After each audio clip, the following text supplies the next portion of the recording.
USA's East Division. The Pirates have had 6 consecutive losing seasons, and that streak needs to end this year. Come on back again next time, and we'll visit inside the booth.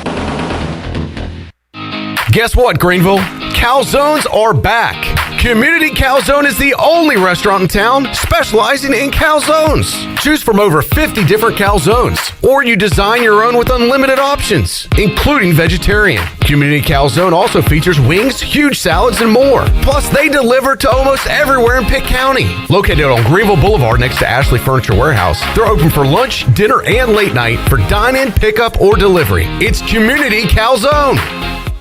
This is Pirate Radio, WGHB Farmville, 1250 and 92.7 FM Greenville, WDLX Washington, 930 and 104.1 FM Washington. The following is an exclusive presentation of Pirate Radio, the voice of the pirate nation. Welcome to Pirate Radio Live. You can paint this with purple. Now live from the Pirate Radio studios in the heart of the Pirate Nation, here is your host, Clip Brock. Hello and welcome into Pirate Radio Live here on a Monday. Clip Brock here with you inside the Pirate Radio studios and coming to you on Pirate Radio 92.7 FM in Greenville, 104.1 in Washington. We're on 1250, 930. We are online at pr927fm.com, and you can watch the show on Facebook Live and on YouTube. Make sure you're subscribed to Pirate Radio TV on YouTube. You can watch this program and all the videos we upload there, including the latest edition of Pirate Radio Trivia, which dropped last Wednesday, Troy D versus Jenny Shelton. It was a blowout of epic proportions. If you haven't seen it, go check it out. See how you would do if you competed against one of those two geniuses. Was it an upset, though? I don't think it was. You don't handicap these trivias? Would you put the favorite as the winner? You know, I had them winner as the favorite. I had them both losing, Ellerby. So yeah. I guess any one of them winning was an upset. And check it out for yourself if you have not witnessed that yet. All right, welcome into the program. Shirley Rhodes is back. Hello, Shirley. Hello, Clip. Chandler Honeycutt has moved over a seat into the video producer's chair, which he is excited about. And into my rightful environment. Yes, you are back after a great job last week. Thank you. Big Dog Glenn Griffin here as well. And Ellerby is to my left. Coming up later on this hour, we'll check in with Double B, Brian Bailey, get his thoughts on what's going on here locally and beyond in the world of sports. At 4 o'clock, it's Ronnie Woodward from the Daily Reflector. We will talk Omaha, everything that happened this weekend, and more. Jeff Nadeau, the big man on campus, will join us. We'll have an NFC North preview. Also, what team did the big man take to win the college football playoff earlier today? It was not Alabama or Clemson or Ohio State. We'll talk about that. Are there any other teams? There's one or two more. I think Oklahoma's playing this year. Oh, yes, that's right. But that was not the team. It was a Pac-12 team, actually, Ellerby, which we'll discuss in hour number 2. Troy D will be alongside in hour 3 at 5 o'clock. We'll talk to the legendary RV, who added just another championship to the trophy case as J.H. Rose wins a state title. Well, we talked to RV leading up to the showdown with D.H. Conley to get to the championship. We checked in with him a couple of times during the run. Now we'll talk to him after he's been crowned a champion once again. And speaking of championships, Corey Scott, head coach of RE/MAX, former Pirate, Greenville Little League champion, will join us at around 5:30. So we'll talk a lot of area baseball coming up in the third hour. RB got the same number of rings as Tom Brady. Is that right? I didn't know how many he had. 7. Man. 7 championships. So he's got one for the thumb, and he's worked his way to the other hand a couple times. Yeah, I mean, and I think his first one was over 40 years ago. And I asked him, how much longer is he going to be? I said, we're not trying to get rid of you, but how much longer are you going to do this? And he said, it's year to year. And he just won a championship. I don't see him slowing down anytime soon. I mean, he seems to be in good health. He's like Tom Brady. He just does everything year to year. Yeah. The only difference. Tom, when are you going to retire? Well, I'll play next year, and then we'll see. I wonder if RV's on the TB12 diet as well. Maybe that keeps him young. I mean, why not? He's on the RV diet. I mean, he goes to Sup Dogs with Marvin every Wednesday. That's the diet. Sup Dogs. Hell yeah, he's doing it right. If that helps, that could have been the secret sauce there. The Lunch of Champions every Wednesday at Sup Dogs. I need to start going more then. All right, Ellerby, how's it going? Awesome, man. Had a nice weekend.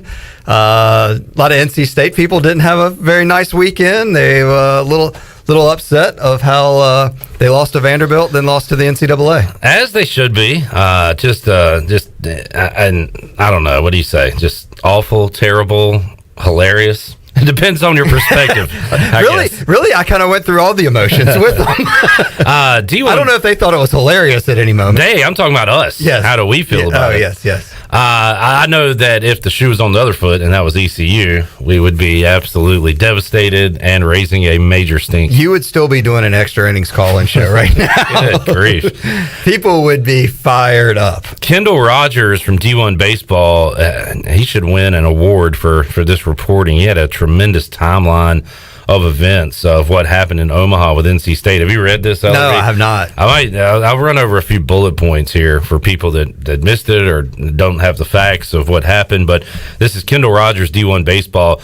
Put it out nice and neat on D1Baseball.com, a timeline. Sunday, June 20th, NC State had no positive COVID-19 tests. They were given the all clear to play Vanderbilt the following day, and it was a great day because NC State won 1-0. Post-game Monday night, Elliot Avent pointed out that a few members of the traveling party, including a player, had caught a bug.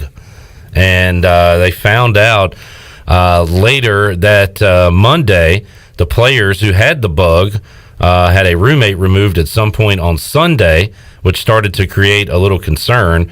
And then there was more bug talk that following day on Tuesday, June 22nd, that now multiple players had a bug. Avent did not know at the time that bug was COVID-19, but that is what was happening there.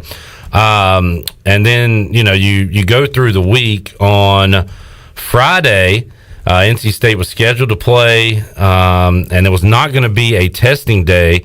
However, the individual who was in close contact with the COVID positive player was tested in hopes he could test negative, come out of quarantine sooner. That player tested positive. That same morning, NC State discovered two more players who had shown symptoms consistent with COVID-19. And I guess once you get to the 4 number, it's considered a outbreak potential. So that raised some eyebrows, raised some alarms. It caused the game to be postponed. NC State reached outbreak status. So remember, they had 13 players available, and these were players that had been vaccinated that were able to be in the dugout and play on Friday. 1 a.m. Saturday, the NCAA informed the Wolfpack they were declared a no contest. It was then that all the COVID-negative players made the final trek into the stadium, took a picture, like late night, early morning, their final goodbye. And then you had the COVID positive players and the people quarantining could not get on the plane with the vaccinated players who were tested negative. So they had to go 2 separate planes. All COVID positive members traveled home on a private flight from Omaha. So just and there's a lot more detail in there, just kind of going over the bullet points there, but a wild, really 48, 72 hours for NC State that ends with them not losing the College World Series, but not being able to participate in a game on Saturday. The crazy thing, what happens if the Wolfpack beat Vanderbilt and advance to the College World Series final? To me, that would have created the ultimate chaos because you would have had a team eliminated in Vanderbilt, a team ineligible in NC State, and then is Mississippi State your automatic champion at that point because they eliminate Texas? They eliminated Texas on, what was that, Saturday? Yes. So that would have been, I guess, the championship, that Saturday game? Yeah, basically, because they wouldn't have had anybody to play coming up this week, which is now Vanderbilt, which advanced automatically because they didn't have they still had Vanderbilt and State were, it was an elimination game there. If it was Vanderbilt, while we're doing some hypotheticals, Ellerby, would you say that if they were unable to participate, they should get the other team from the Nashville Super Regional, which would have been East Carolina, and put them in? Trying to figure out how we could get there. How could East Carolina punch their ticket to Omaha directly to the College World Series final? Yeah. NC State, though, quite a tale that will be talked about for a long time. And, I mean, this is the third time ever NC State's ever made it to Omaha. And certainly an exit that no one could have imagined they would have had to have taken. And certainly got the world of college athletics talking. And a lot of stuff, I mean, as college football season approaches now, and as we get to there was a lot of talk in the playoffs and other stuff. Hey, look, what happens if there's an outbreak with Team X or Team Not? Now you kind of know that the NCAA, I guess, can pull the trigger and eliminate you. So we'll have to see how this affects the future of college sports moving forward. Elliott Avent, said he would not...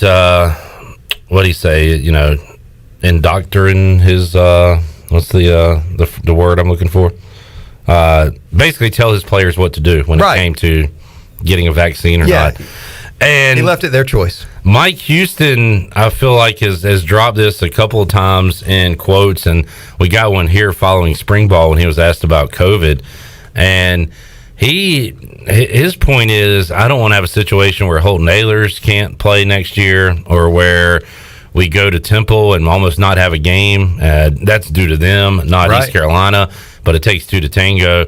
So it sounds like he is saying he wants everybody vaccinated, not because of his medical beliefs, but because he wants to play football with a full roster. And Shirley, here's one of those quotes from after a spring practice back in April. I'm ready for all the COVID stuff to be gone. So we need to hurry up and get everybody vaccinated. It's just, this is what we love. It's just to be out here. I mean, the field looks awesome. The competition in the stadium, being around the guys. I mean, it's what, as a coach, what I love to do is be with them. What they love to do is get out here and compete. So it's this is why we come to work. So, and I think it's a suggestion. I don't know if it's a mandate necessarily. I don't know what happens inside the football offices, Mike Houston's office, when it comes to that. But it sounds like he wants his players to not have to, because I guess, if you vaccinate, you don't have to test at the College World Series. I don't know what the rules are going to be for football. I'm assuming it would be similar to that. I would hope anyway. So, those were comments from Mike Houston back in April. Do coaches that want all their players vaccinated only recruit vaccinated players? Hey, we got a running back from Alabama or from Clemson or from said school. I don't know how far it goes down. I mean, I'm just saying, if you want, I get the coaches. I mean, their livelihood is based on playing football games. And, but I mean, I also see the player side. It's their choice as a young adult of whether they want to choose to get vaccinated. It's not mandatory. You have to be vaccinated in the United States. It's a choice that is available. And there's still a lot to be learned. But, I think if you make that stance of that you want every player vaccinated, then I think you have to change your recruiting strategy of, hey, Clip, I know, are you vaccinated? That's a question you ask somebody. If there's a 5-star player that's not vaccinated, I think he'll take a shot on him. I'm pretty positive. Not a vaccination shot. No, a shot to come on in and play football and, join the squad. But if you're that adamant about, about having people vaccinated, then you have to, to me. Yeah, but I don't think he's going to kick. I don't know. Right. I wouldn't think he'd kick players off the team that aren't. So I don't. But I'm saying going forward, I don't think he's going to exclude players that aren't back. No, I think it'll be interesting. Was this a huge blip on the radar screen that was just of circumstance that happened to NC State, or is more of this to happen this football season? Are there going to be more cancellations? If we're still testing, if it's still a thing, and they're going to be serious about it, I guess so. And the weird part is this year, instead of doing it in front of 200 fans or no fans, they're going to be doing it in front of 80,000 fans. Right. I don't know. Who's responsible? Is this the NCAA? Is it conference based? You think Alabama's going to be testing their guys before their game against Georgia or whatever? I don't know. And they tested, some of the people were already vaccinated that tested positive. As part of that story, I guess once the outbreak, quote unquote, occurred, then the vaccinated players were tested. So initially, if you were vaccinated, you didn't have to test. After the outbreak, the vaccinated players had to test as well. Which is my point being that if you, I guess, are vaccinated, maybe you won't have to test this fall. Again, I don't know what the rules for football are going to be. And it really gets back to the big part of who makes all the money in college athletics. The coaches, the schools, and the NCAA.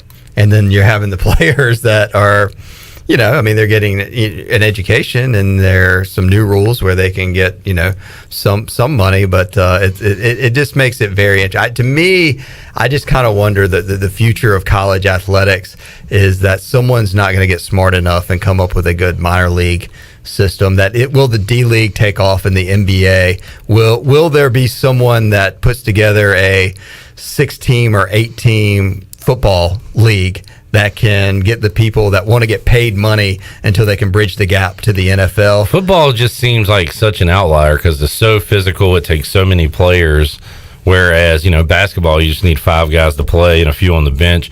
I mean, we've seen the minor league baseball and all the changes with that and the scaling down of it, but that is still an option for guys coming out of high school that want to get a payday and go ahead and try to make it to the pros.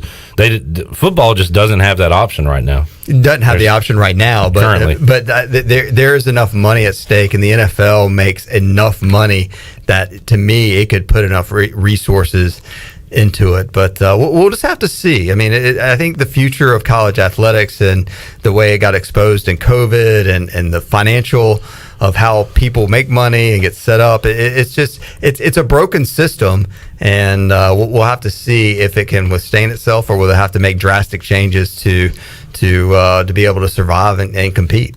A couple of conspiracy theory notes. I was asked, if this was Vanderbilt, do you think this would have happened? The SEC. Well, I feel like NC State was the story of Omaha and had people tuned in because people like the underdog and were really going to get into that matchup against Vanderbilt on that Saturday. I don't believe in the conspiracy that they just wanted. I mean, the NC State's in the ACC. You could argue their athletic department, their athletic programs are more relevant than Vanderbilt. I mean, Vanderbilt stinks in football, stinks in basketball. Good in baseball. Great in baseball. That's part of their contract with the SEC. That they have to win baseball games or they're kicked out? No. Hey, look, we'll stink in the other ones? Yeah. And we'll just win baseball? So I don't think NC State, I don't think it was the NCAA or the College World Series saying, hey, we need Vanderbilt in. Let's get NC State out. I can't imagine the NCAA talking to ESPN saying, hey, look, we're going to take programming away from you that you've really hyped up here over, it's just that I don't buy into the conspiracy that NC State was the target. So we'll see. And I don't know about this one, but did Tim Corbin, did he talk to somebody and say we need additional testing for NC State because he caught wind of a potential positive test? That is also floating around out there. Now, the D1 baseball people have said that, Corbin didn't do anything of the sort.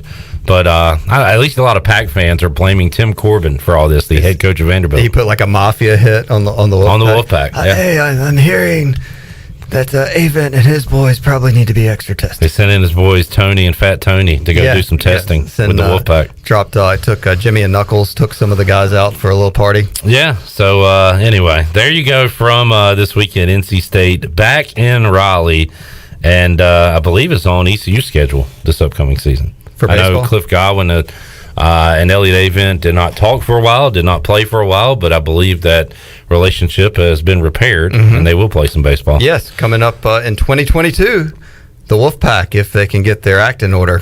Let's see how many players they have available. Yes, can play.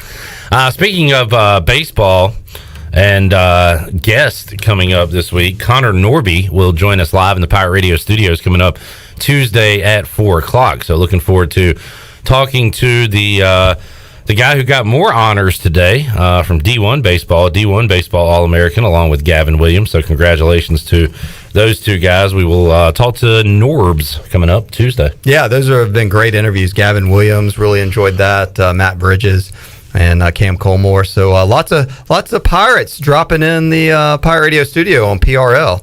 Good job by Clip Brock. Should be seeing Smitty at some point soon as well. Tyler Smith going to join us at some point.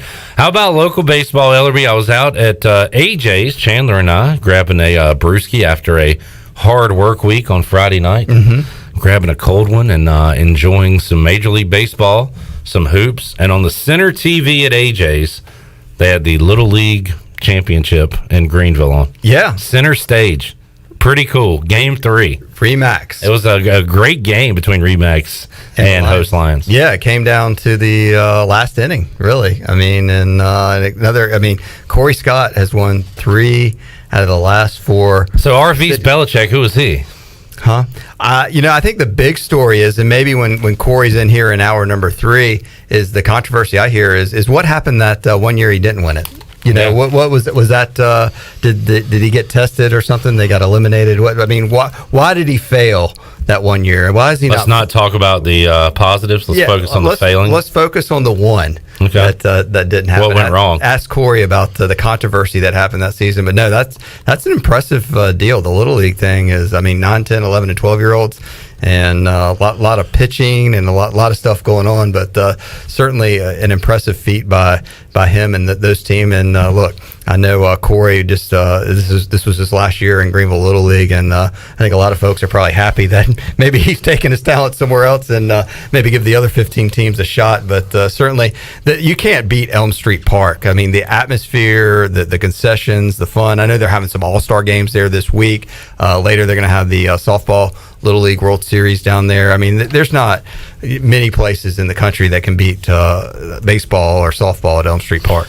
All right. Also, we'll talk to Corey Scott at 5:30. Also, J.H. Rose, we mentioned that, won a state championship against Cox Mill. They had to win, Friday, Sunday. They won the series 2-0, but they were wiped out on Saturday. Had to go to a different ballpark to win it on Sunday. And I saw a tweet earlier about all the miles they have traveled this postseason. We'll talk about those bus rides when RV joins us coming up at 5 o'clock. Yeah, won all the games on the road, including beating their crosstown rival, D.H. Conley, to get to the championship round. But going, undefeated during that stretch. Just an impressive run and just an incredible career RV has. And he just keeps adding to it, winning his championship number 7. Ellerby, we have started our ECU football opponent previews. We have talked to the play-by-play voice of Appalachian State, Adam Witten. If you missed it, you can check out Friday's show. Last week, we also talked to Steve Cotton, voice of the Marshall Thundering Herd, as well as Tommy Suggs. He is the color analyst for the South Carolina Gamecocks. That was on Wednesday. Steve was on Tuesday. Adam Witten on Friday. So you can go back last week and check those out. Coming up later this week, we'll talk to Autry Denson. You may remember that name. I did. And I said, okay, I remember this dude. He was a running back. He's now the head coach at Charleston Southern. He is Notre Dame's all-time leading rusher. So I certainly remember him as a player, Ellerby. And now we'll talk to him as the coach. And he joined the team in 2019, taking over as their head coach. And we'll get to know what the Buccaneers have to offer as they'll take on the Pirates this year. When did he play at Notre Dame? What was his? Was he there? Mid to late 90s. So he was there under Coach Holtz. Lou Holtz. I do not know because he graduated mid to late 90s. That's when Coach Holtz was at South Carolina. Yeah, so, it was after. Okay. Bob Davey? Perhaps. Bob Davey or Charlie Weiss? Charlie Weiss, maybe? I think Weiss was, 2000s, though. But he didn't last very long. No. So, I want to say Weiss was late 2000s. Late 2000s? I'm going to say mid. Mid to late was what I was going to say. All right. Tyrone Willingham? Ooh. Maybe. Do we throw him out there as his coach? Davey Willingham. I want to take a final answer before I look it up. Who was after Holtz? Was it Willingham? Maybe. Or Davey? I'm going to say Bob Davey. I'm going to say Bob Davey took over after Holtz as a defensive specialist, and then Willingham came from Stanford. Because Willingham was coached against East Carolina in the 94 Liberty Bowl and then moved on to Notre Dame after that. So I'm betting it was Tyrone Willingham was his coach. After Holtz, it was Bob Davey. Yeah, Bob Davey was his coach, although Holtz coached to 1996. So he might have had a season with him. In 2001. Hold on. So it goes Holtz, Davey, Willingham, Weiss, Kelly, But who was the coach for one day, Ellerby, at Notre Dame? Oh, George O'Leary. Very good. Yes. From UCF and from Georgia Tech at the time. Yeah, correct. And then 0-0 was his record. Now, was he was resume related, right? Yes. And it was our buddy Price. They coached at UTEP that went to Bama. Didn't he have the strip Mark club Price? thing? Yeah, Was that his name? No, he had I think call girls in his hotel room. Yeah. And it's not Mark Price. He's the basketball player. It's Mike Price. Mike Price. Yeah, he was at Washington State, got the Alabama job. And then I believe Shula took the job for Mike Price at Alabama. And he stunk. And then they hired Nick Saban, who was not going to be the next football coach at Alabama. That's right. He said it as the Dolphins head coach. Let's see. Charlie Weiss was 05 to 09. Yeah, so late 2000s. There you go, Chan. Man. I know my Notre Dame football. Apparently so. And my Charlie Weiss. Rudy. My favorite movie of all time. I don't think they focused on the long snapper enough in that movie. Do you agree? Yeah. Yeah. Mike Price should have been a long snapper. Mike Price was hired to replace Dennis Franchione as the head coach. He was the coach during 2003 spring practice. In May, his contract was rescinded after news surfaced of Price being seen at a strip club during a trip to Pensacola. He was playing in a golf tournament. He had a $1,000 charged to his hotel room by an unknown woman staying in the room. And the development came on the heels of an earlier reprimand for visiting campus area bars and drinking into the early hours. So he had a very short stint, but it sounds like a fun one there. Yeah. In Tuscaloosa. Gosh, maybe he could have come back and been chancellor here. And then he partied with Jonathan Ellerby when Ellerby went out to the Miracle in the Mineshaft game. Was he Did you see Price? Yeah, he was at UTEP. Was he the coach Did there? you see him after the game? No, there was no party in El Paso. That was a late game. There was nowhere to go but back to the hotel room after that. There was just tumbleweeds going down the road. It was like a 9 o'clock kickoff out there. It was crazy, but it was a awesome game for sure when the Pirates won that one. Love it for sure. Love a good trip down memory lane. Wow, we connected a lot of dots right there. I love that. Ton of dots. So what were we? There's another question I was going to add. We were talking about Charleston Southern coach is how we got on this rant. Autry Denson. Yes, he's going to be on this program what day? Either Tuesday or Wednesday. So you've talked finalizing that. You've talked App, Marshall, and South Carolina, and I know you like to ask Stephen Igoe this. Have any of these people made you nervous about the opponent previews going into the season now? Actually, they've all made me less nervous. More confident about the Pirates' chances. App State, new quarterback coming in. Week 2, South Carolina, new head coach. Marshall, new everything. Right. A lot of new.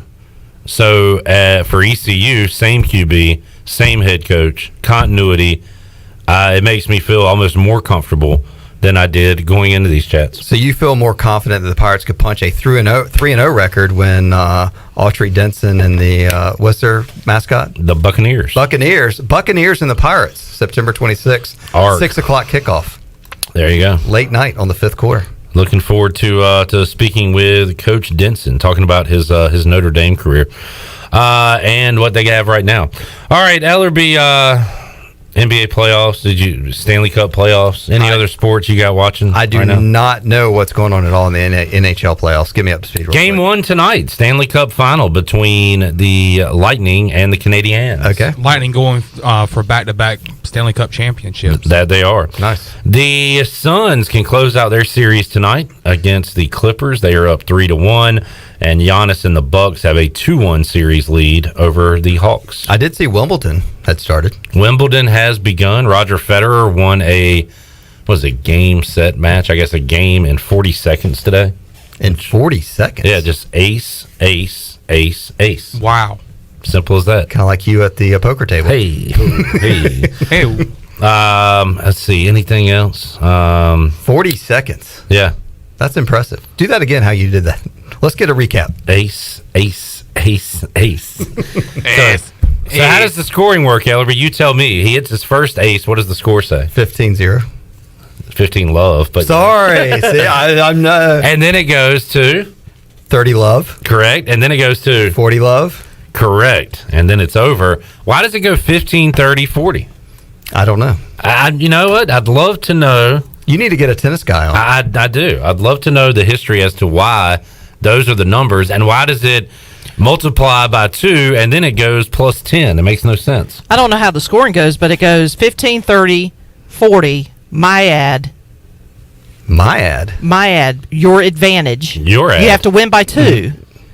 You're talking about in tennis, right? Yeah, but we were talking about if you go love, you go to 40 and then it's over after 40. Well, technically, but you have to win by 2. So you're up 1 at that point. That's game point. If they score a point there, then it's deuce. Yes. And then, of course, game if you win by 2. We're aware of that. We just want to know why. Why? Do we have to know why? We don't have to. I want to. Why is a touchdown a touchdown? Why is a touchdown 6 points? Yeah, why is a goal? Why is a field goal 3 points? The only thing that makes sense to me is a 3-pointer is 3 points. That is true. It's right there in the name. We need to get a tennis version of Greeny on the show. Yes. Tennis shot radio. His name would be Yellowy, Bluey, Brownie. Brad says, "What's wrong with partying with co-eds?" Sincerely, Larry Eustace. Hello.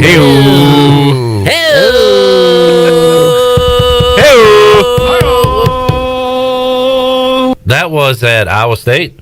He was at and Southern Miss probably, and everywhere else he was. Yeah, because he would not fly with the team. He was scared of flying.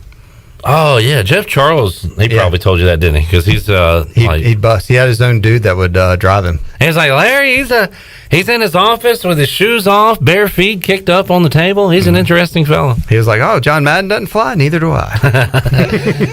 Ellerby, thanks for hanging out. Yes, we'll not see you next week. We'll be on a little best of for the 4th of July. Yeah, we'll just recap. We'll just play this segment over. But so one of the best. Who will be the Stanley Cup champion when we reconverge? The Tampa Bay Lightning. NBA champion? The Phoenix Suns. And the champion at Wimbledon. Novak Djokovic. And on the women's side. Is he a basketball player? No, that would be Nikola Jokic. On the women's side, I'm trying to think of the other American woman's name that's not Serena Williams. Vanessa. Coco. Yeah. Who's Coco, Shirley? Coco Golf. Yeah. Gauff. Coco Golf. Yeah, because the other calling the upset. Yeah, because the other 20th ranked in the world. The other American other than Serena, her name has just slipped my mind, but I can see her face. She opted out. Let's go Venus. All right. No, it's not Venus. Not Vanessa. I said Vanessa. I thought you were just naming a woman's name. No, I meant to say you were Venus. thinking of the other Williams sister? Yes, I was trying to think of that. That's very good. Venus. My apologies to the Williams. All right. We will take a time out, come back. Double B, Brian Bailey said to join us when we return on a Monday edition of Pirate Radio Live. We'll be back with you after this.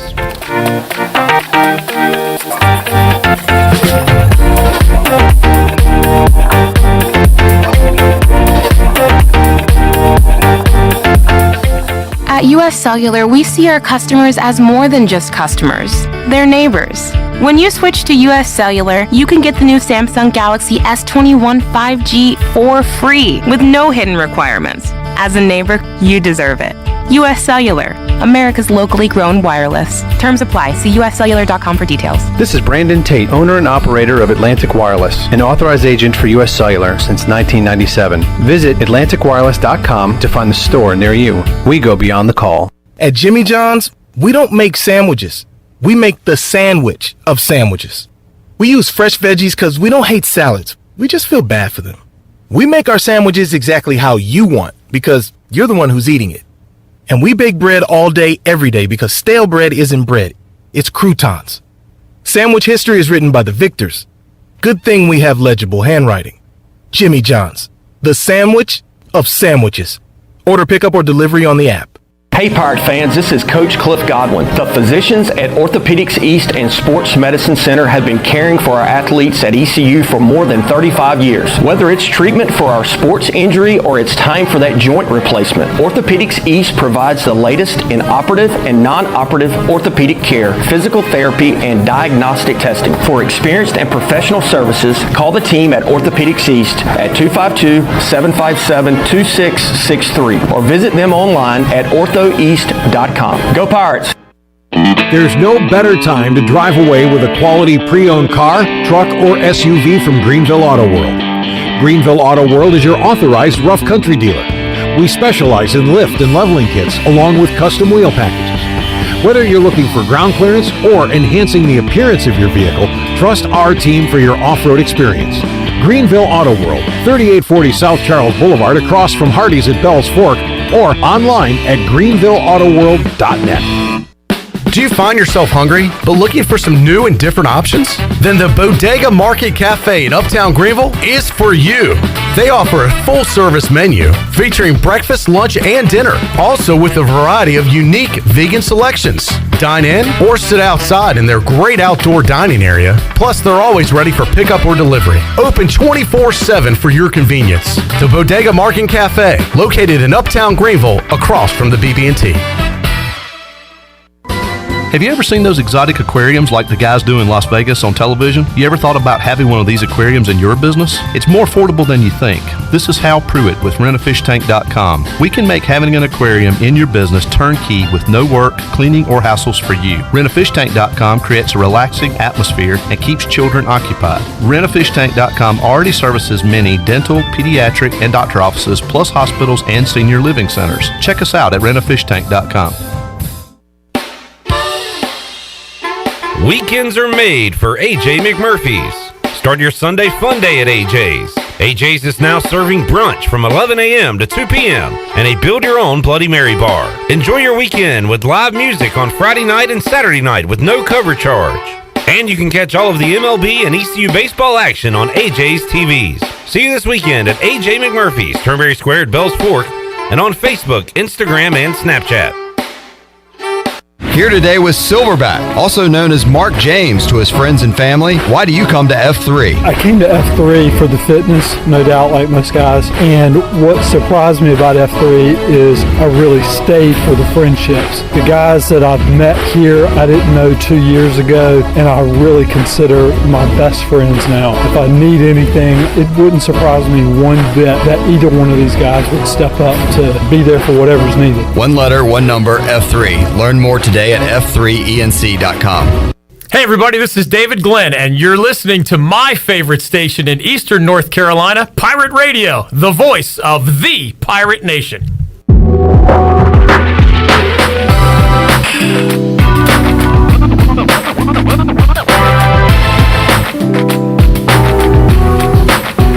You're listening to Hour 1 of Pirate Radio Live. Do you need custom t-shirts, apparel, or promotional items for your business, organization, or event? Keep it local. Print it local with University Sportswear. Contact them today at universitysportswearenc.com. Now, back to the show. Welcome back. Tommy's Express Car Wash. Come experience the difference at Tommy's. Now open at the corner of Greenville Boulevard and Red Banks Road.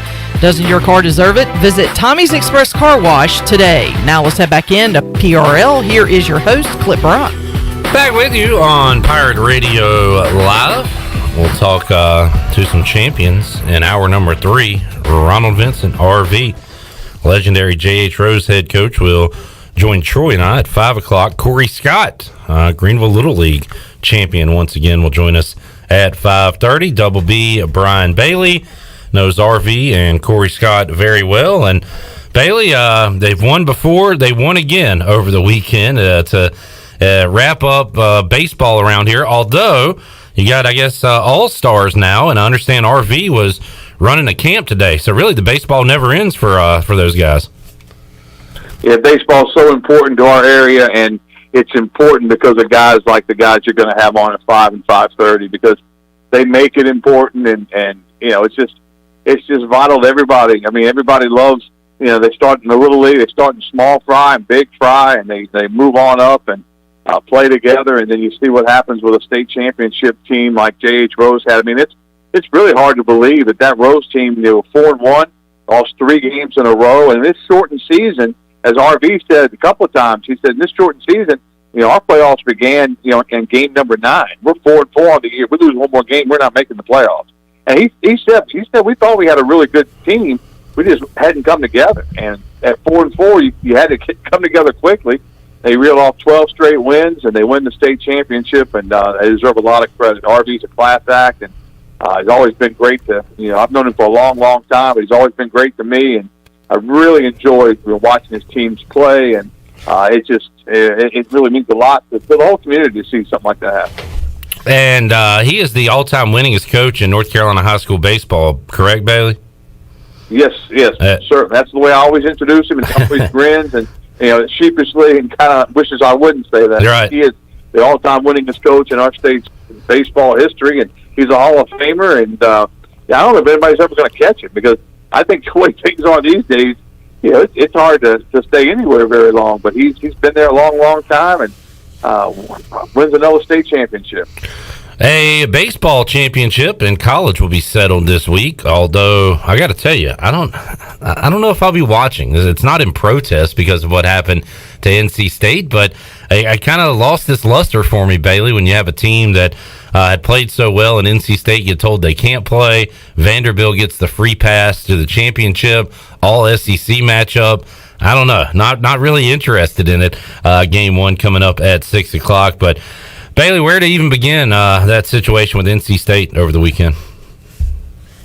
Yeah, I don't know. I don't know where you begin. I don't know where you end. I do not disagree with you, but I will be watching it. I really want to see Vanderbilt play, and I really want to see Mississippi State play. I think it's really, really unfortunate that NC State didn't get to decide theirs on the field, and I'm still confused about everything that went on. And I don't think anybody really knows. I really expected to wake up, and maybe Sunday morning hear about a lawsuit that was going to go on. They were going to have to stop the tournament until this thing got played out. But I just, the whole COVID protocol with the NCAA, and it just wasn't consistent, and all we know is what we know ourselves. And what I know myself is that in Greenville, at the Greenville Regional, we had to go upstairs at the Town Bank Tower, send our vaccination card, and that put us in Tier 2. And then we go to Nashville. They didn't ask for anything. They just put us in Tier 3. And so we weren't supposed to even be near anybody. And, we were able to get some interviews, some way, somehow. But it's just, none of it made any sense whatsoever from my standpoint from that. Then you're gonna disqualify a baseball team, but put 20,000 fans with no mask in the stadium. Yeah. I don't get that. Yeah. And promote it online about how, the NCAA had some incredible tweets over the weekend, starting with whatever it was, 2 a.m. On that Saturday morning when NC State had been declared ineligible, no contest. They put Vanderbilt is heading to the championship. They put that one out. They then had a tweet about how many were in attendance for the game the following day, and then had one about congratulations, NC State, on a great season. And it all just seemed like read the room, I don't know, just so disingenuous, and the whole thing is laughable, although nobody in Raleigh is certainly laughing. Well, no, and I think to what, again, we kind of see the world as we see it, and I just think about, how hard East Carolina has battled to get to Omaha, and they haven't gotten there yet. But I firmly believe they will get there, like we all think they will. But what if this had been the year they got there? And what if this had been the year that, because Cliff has said from day one, we're not just going to Omaha to get to Omaha. We're going to go there and win some games. And I think we've seen it with Coastal Carolina. Now we've seen it with NC State. I mean, NC State was a 3 seed in their regional. And they get beaten their Super 21-2. But it's not, if you got to win the games, you got to win, and that's what the Wolfpack did. I was really impressed, watching them play. And then if that had been East Carolina, how would Pirate Nation have reacted? Oh, man. I think it was just, that's what I thought about the most, because, not necessarily being a State fan, but watching them, being around the ACC for all these years, and just think about those kids that have worked so hard to do everything, and I don't know, the other problem with this thing is the vaccination deal. I mean, it says if they were vaccinated, they wouldn't have been tested. Well, is that the case? How many of them were not vaccinated? does that tell you that as a football program for Mike Houston, he's got to get everybody vaccinated? Yeah, and I ran a clip of Houston earlier from spring where he says, let's get vaccinated, and he says that not because of medical belief or anything or any politics or anything. He just wants to play football. He doesn't want a Holt Naylor situation, which that was a false positive last year during the football season. But if the circumstances are the same for football as they are for baseball this upcoming fall, if you are vaccinated, I guess you will not be tested and you can just go on and play a game, hopefully. If vaccinations are a personal choice, the penalty for not being vaccinated can't be this harsh. Can it? Well, I mean, it is at this point. It's almost like, we're not telling you have to, but if you want to have a chance at this thing, you better do it. Yeah. I just, my choice. I told RV this the other day. I said if they had a vaccination come out the next day, I would have taken it. He rolled his shirt sleeve up. It was like, yeah, me too. Yeah, just to be able to do stuff. Exactly. And I don't know. I just. I don't know why people don't, but that's their personal choice. But then when you get penalized like this, who knows how many players on that state team, have been vaccinated, how many hadn't? Did they not take it seriously? That they think like, okay, COVID's over because there's a certain faction out there that thinks it's over. I know, and watching like all these fans at games and being at that Greenville Regional, you kind of forget about COVID for a moment, right? And then a story like this pops up, or Chris Paul, who had to miss a couple games due to COVID, that you were reminded that, it still is out there, I guess. Yeah.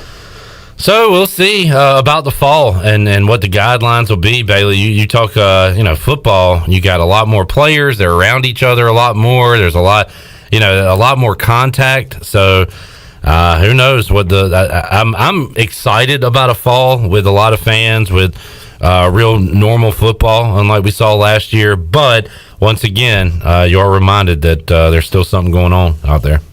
Yeah, it's really it's a strange deal because we're in flux. We're kind of some of us are through with it, some of us aren't through with it, and then you see something like this because I had no idea that COVID would affect and then when it affected state in that first game, I thought, okay, tomorrow they'll get a bunch of the players back and they really got screwed up on this deal for the one game, but they'll have their and I give them a lot of credit too. They went out there with basically 13 in a couple of spots and battled to a 3-1 game. It reminded me of like Cooch Maynard playing first, or Matt Bridges getting that RBI single earlier this year, Bailey. Guys out of position just playing baseball like they did growing up. And that Highfield guy, man, if they have a all College World Series team, he's the MVP for what he did on the mound, and then to get 3 hits in the game in his first 3 at-bats of the season on Friday. And not against ace pitching like it was. I mean, I was stunned by that. It was really something. But my heart goes out to those kids and those players, and you just hate it. I mean, it just remember the soundbite with Cliff where I asked him about life not being fair. Yeah, you talk about life not being fair. Yep. Not fair. Bailey, speaking of Cliff, he remains the ECU head baseball coach, and Jay Johnson, the new coach at LSU. They go out west and bring in the guy from Arizona to take over their program. He's had a lot of success. Cliff Godwin obviously has had a ton of success as well, and hadn't heard from Cliff. Hopefully we'll hear from him in a couple of weeks once we return from our July 4th vacay. And I know he's got camps going on and things like that. But Bailey, any inside info on how that search went and how it concluded with Jay Johnson being the name called? Well, the last time I talked to Cliff was before the Rose Conley game in the Eastern Finals. And as I reported, I asked him a couple questions about it. He politely said no comment, which I understood and respected.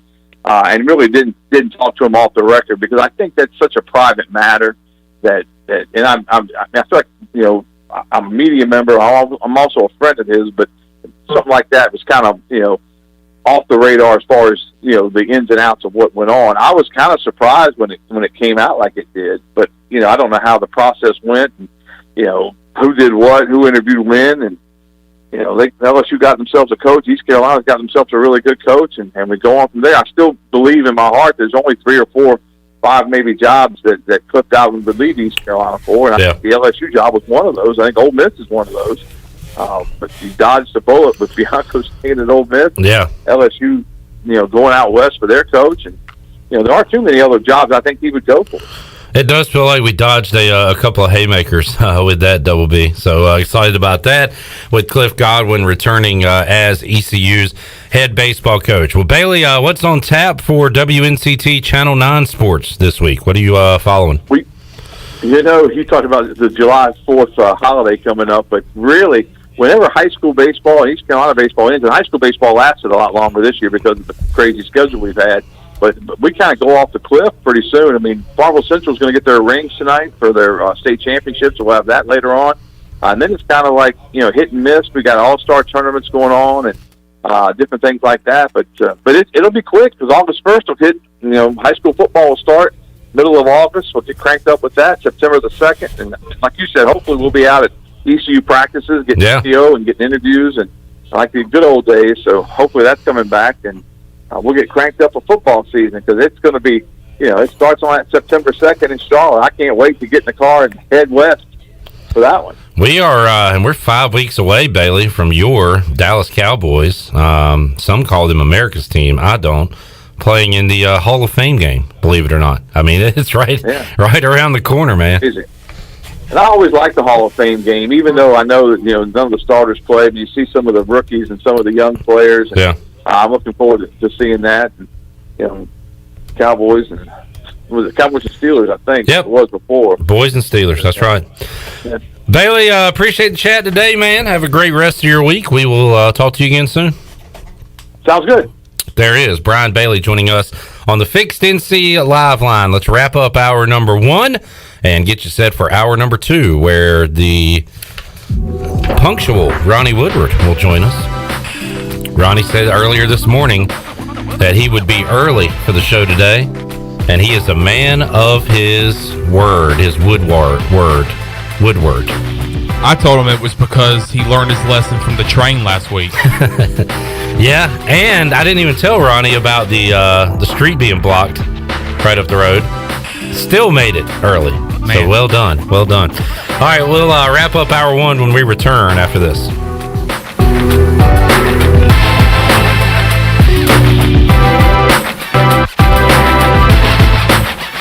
Save lives, be a hero, and make $1,000 your very first month donating plasma at Grifols Biomat USA. At Grifols, it adds up fast. New donors can earn up to $1,000 in your very first month. It's the easiest way to make extra money. Start now at Biomat USA, 505 South Memorial Drive, Greenville. Find your donor center at grifolsplasma.com. Make up to $1,000 in a month and save lives now at Grifols Biomat USA. A better donor experience and better pay. Hey Pirate fans, it's time to get that yard done right with the new John Deere mower from Quality Equipment. Our premium lawn care lineup is what every homeowner needs this spring. A John Deere will change the way you mow with easy-to-use attachments, effortless steering, and intuitive controls. Right now, save up to $700 on X300, X500, and X700 series mowers. Learn more at QualityEquip.com and get quality done right. Offer ends 10/29/21. Some restrictions apply. See dealer for details. You've worked hard to start your business and working even harder to make it successful. And that's why it's important to have a bank in your corner when you need them. This is former ECU baseball player Ashley Capps from Select Bank and Trust. And as the business world throws you curveballs, we're here to be responsive to your needs. Our team of local bankers can make local decisions and cares about you, the customer. Get the business services that are right for your business today with Select Bank and Trust. Bank local, bank select, member FDIC. A car wash experience like no other is here at the new Tommy's Express. You'll enjoy a gentle belt conveyor ride through our bright, inviting wash as luscious foams and soft cloths treat your car like new. After a final rinse, wax, and blow dry for a beautiful spot-free shine in just about 3 minutes, help yourself to our free vacuums and mat washers. We're Tommy's Express. Tommy's Express Wash, now open on the corner of Greenville Boulevard and Red Banks Road in Greenville. White Claw Hard Seltzer. A wave of refreshment. crafted using our unique Brew Pure process. Made pure. Nothing tastes like White Claw hard seltzer. White Claw Hard Seltzer. Available in 5 fruit flavors, 2 grams of carbs, gluten-free, and 100 calories. Find it at whiteclaw.com. White Claw Hard Seltzer. Nothing tastes quite like it. Proudly distributed by Coastal Beverage. Please drink responsibly. Ahoy, mateys! It's Captain Jack Spare of R&R Tire Express. We're here to serve our pirate community by offering easy payments for easy ownership. For you landlubbers, R&R will install a new set of tires for just $20. $50 installs new custom wheels and tires. To learn more about R&R, stop by 3920 US 264 or rnrtires.com. For years, Callie Ann Phelps has been singing about Phelps Chevrolet. Phelps Chevrolet is the one for you. Low prices, service too. See the big dealer right away. Carolina's finest, Phelps Chevrolet. And you'll agree with what Skylar Phelps has to say. Nobody beats Phelps Chevrolet's prices. Nobody. The name you can depend on. Phelps Chevrolet. Get you one. Find new roads with Chevrolet. Then come find yours at Phelps Chevrolet in Greenville. I'm Michael Vaughn with East Coast Grading and Utilities. Many of you know my dad, David Vaughn, and his work in putting in subdivisions all over Pirate Nation. But East Coast Grading and Utilities is not just for those type of big jobs. We're here for the homeowners. Whether it's concrete, driveways, hauling rock, or sand, whatever you need, East Coast Grading and Utilities can get the job done. Call us at 252-531-7494 or check us out on Facebook at East Coast Grading and Utilities. Pirate Radio. It's great to be on. This is an honor. You know, Pirate Radio is kind of a cult following around North Carolina, so I'm excited. The voice of the Pirate Nation.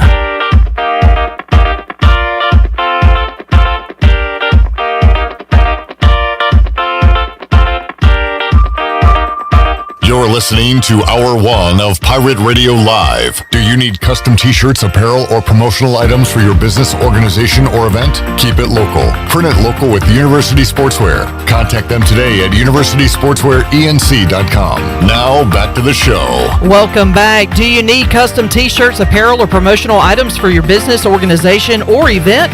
Keep it local and print it local with University Sportswear. Contact them today at universitysportswearenc.com, the official sportswear provider of Pirate Radio for 18 years. Now let's head back in to Pirate Radio Live. Here is your host, Clip Brock. Hey, flawless ad read from Shirley Rhodes, who is back this week. Why are you laughing, Shirley? Because you used the word flawless. And it was. Like you expected me to screw up. I did not. I did But now watch. What he's saying is that he's not used to that because I didn't say anything about you, Chandler. This was not directed at you at all. Well, look, he must have been excited for me to be back because I was sitting, when I got here in the office this morning, I literally was bear hugged as I was sitting in my chair, and I look up and it's Chandler. He's like, "Thank God you're back." And I was like, okay, good to be back. I know. One, I am excited for you to be back, but the job that you do is, it's very stressful, especially for someone like me that's not used to doing it. Oh. It's a lot of moving around. Yeah, it's a lot of moving around, a lot of moving parts. So, you can't space out mentally. No, you can't. No. You have to stay on your toes. You have to stay on your toes, and when you have to pick up the phone and call somebody, or like if you have a guest on the phone for the next segment, you're on the phone with them, you're playing the music, you're trying to fire something off. So yeah, it can get a little crazy. And Chandler is a big space out guy. He likes to watch highlights on YouTube of just random stuff. You love that, Chandler. I think it's cool. I like looking back at old highlights and stuff too. Last night I watched loudest crowd reactions in MLB history. Oh, there was what was the one you were watching before I left? Oh, great plays by Christian McCaffrey or something. It was like a bunch of Panther highlights or something. Yeah. So, that video you watched, does it have the Big Poppy Grand Slam when Torrey Hunter flips over the in the cop in the background's like this? That's one of the greatest highlights of all time. Yeah, the Jose Batista home run. That place, and I get tickled watching it because the crowd is going nuts. I'm talking and they goes nuts for 5 minutes straight. and they don't calm down. This is the difference between me and Chandler. He'll watch highlights of like Panthers games or like old Chicago Bulls highlights from like when Michael Jordan played, and I would watch compilations of people falling off of things. And news bloopers. Shirley's a big news blooper I fan. do love a good news blooper. If you like sports highlights, look up Jason Williams white chocolate highlights, and it will change your life. Yes, 100%. if you've never seen Jason Williams, Mr. White Chocolate, then you are missing out on why the NBA was so much fun when he played. He was electric. All right, let's get our final break in of this hour. We'll come back. Ronnie Woodward joins us. We will talk some college baseball, get his thoughts on what transpired over the weekend with NC State. Is Tim Corbin at fault at all? Some seem to think so. Some are pointing the finger at him a little bit. Little bit. We'll talk about that and a whole lot more with Ronnie Woodward right here on Pirate Radio Live, Hour 2, on the way after this.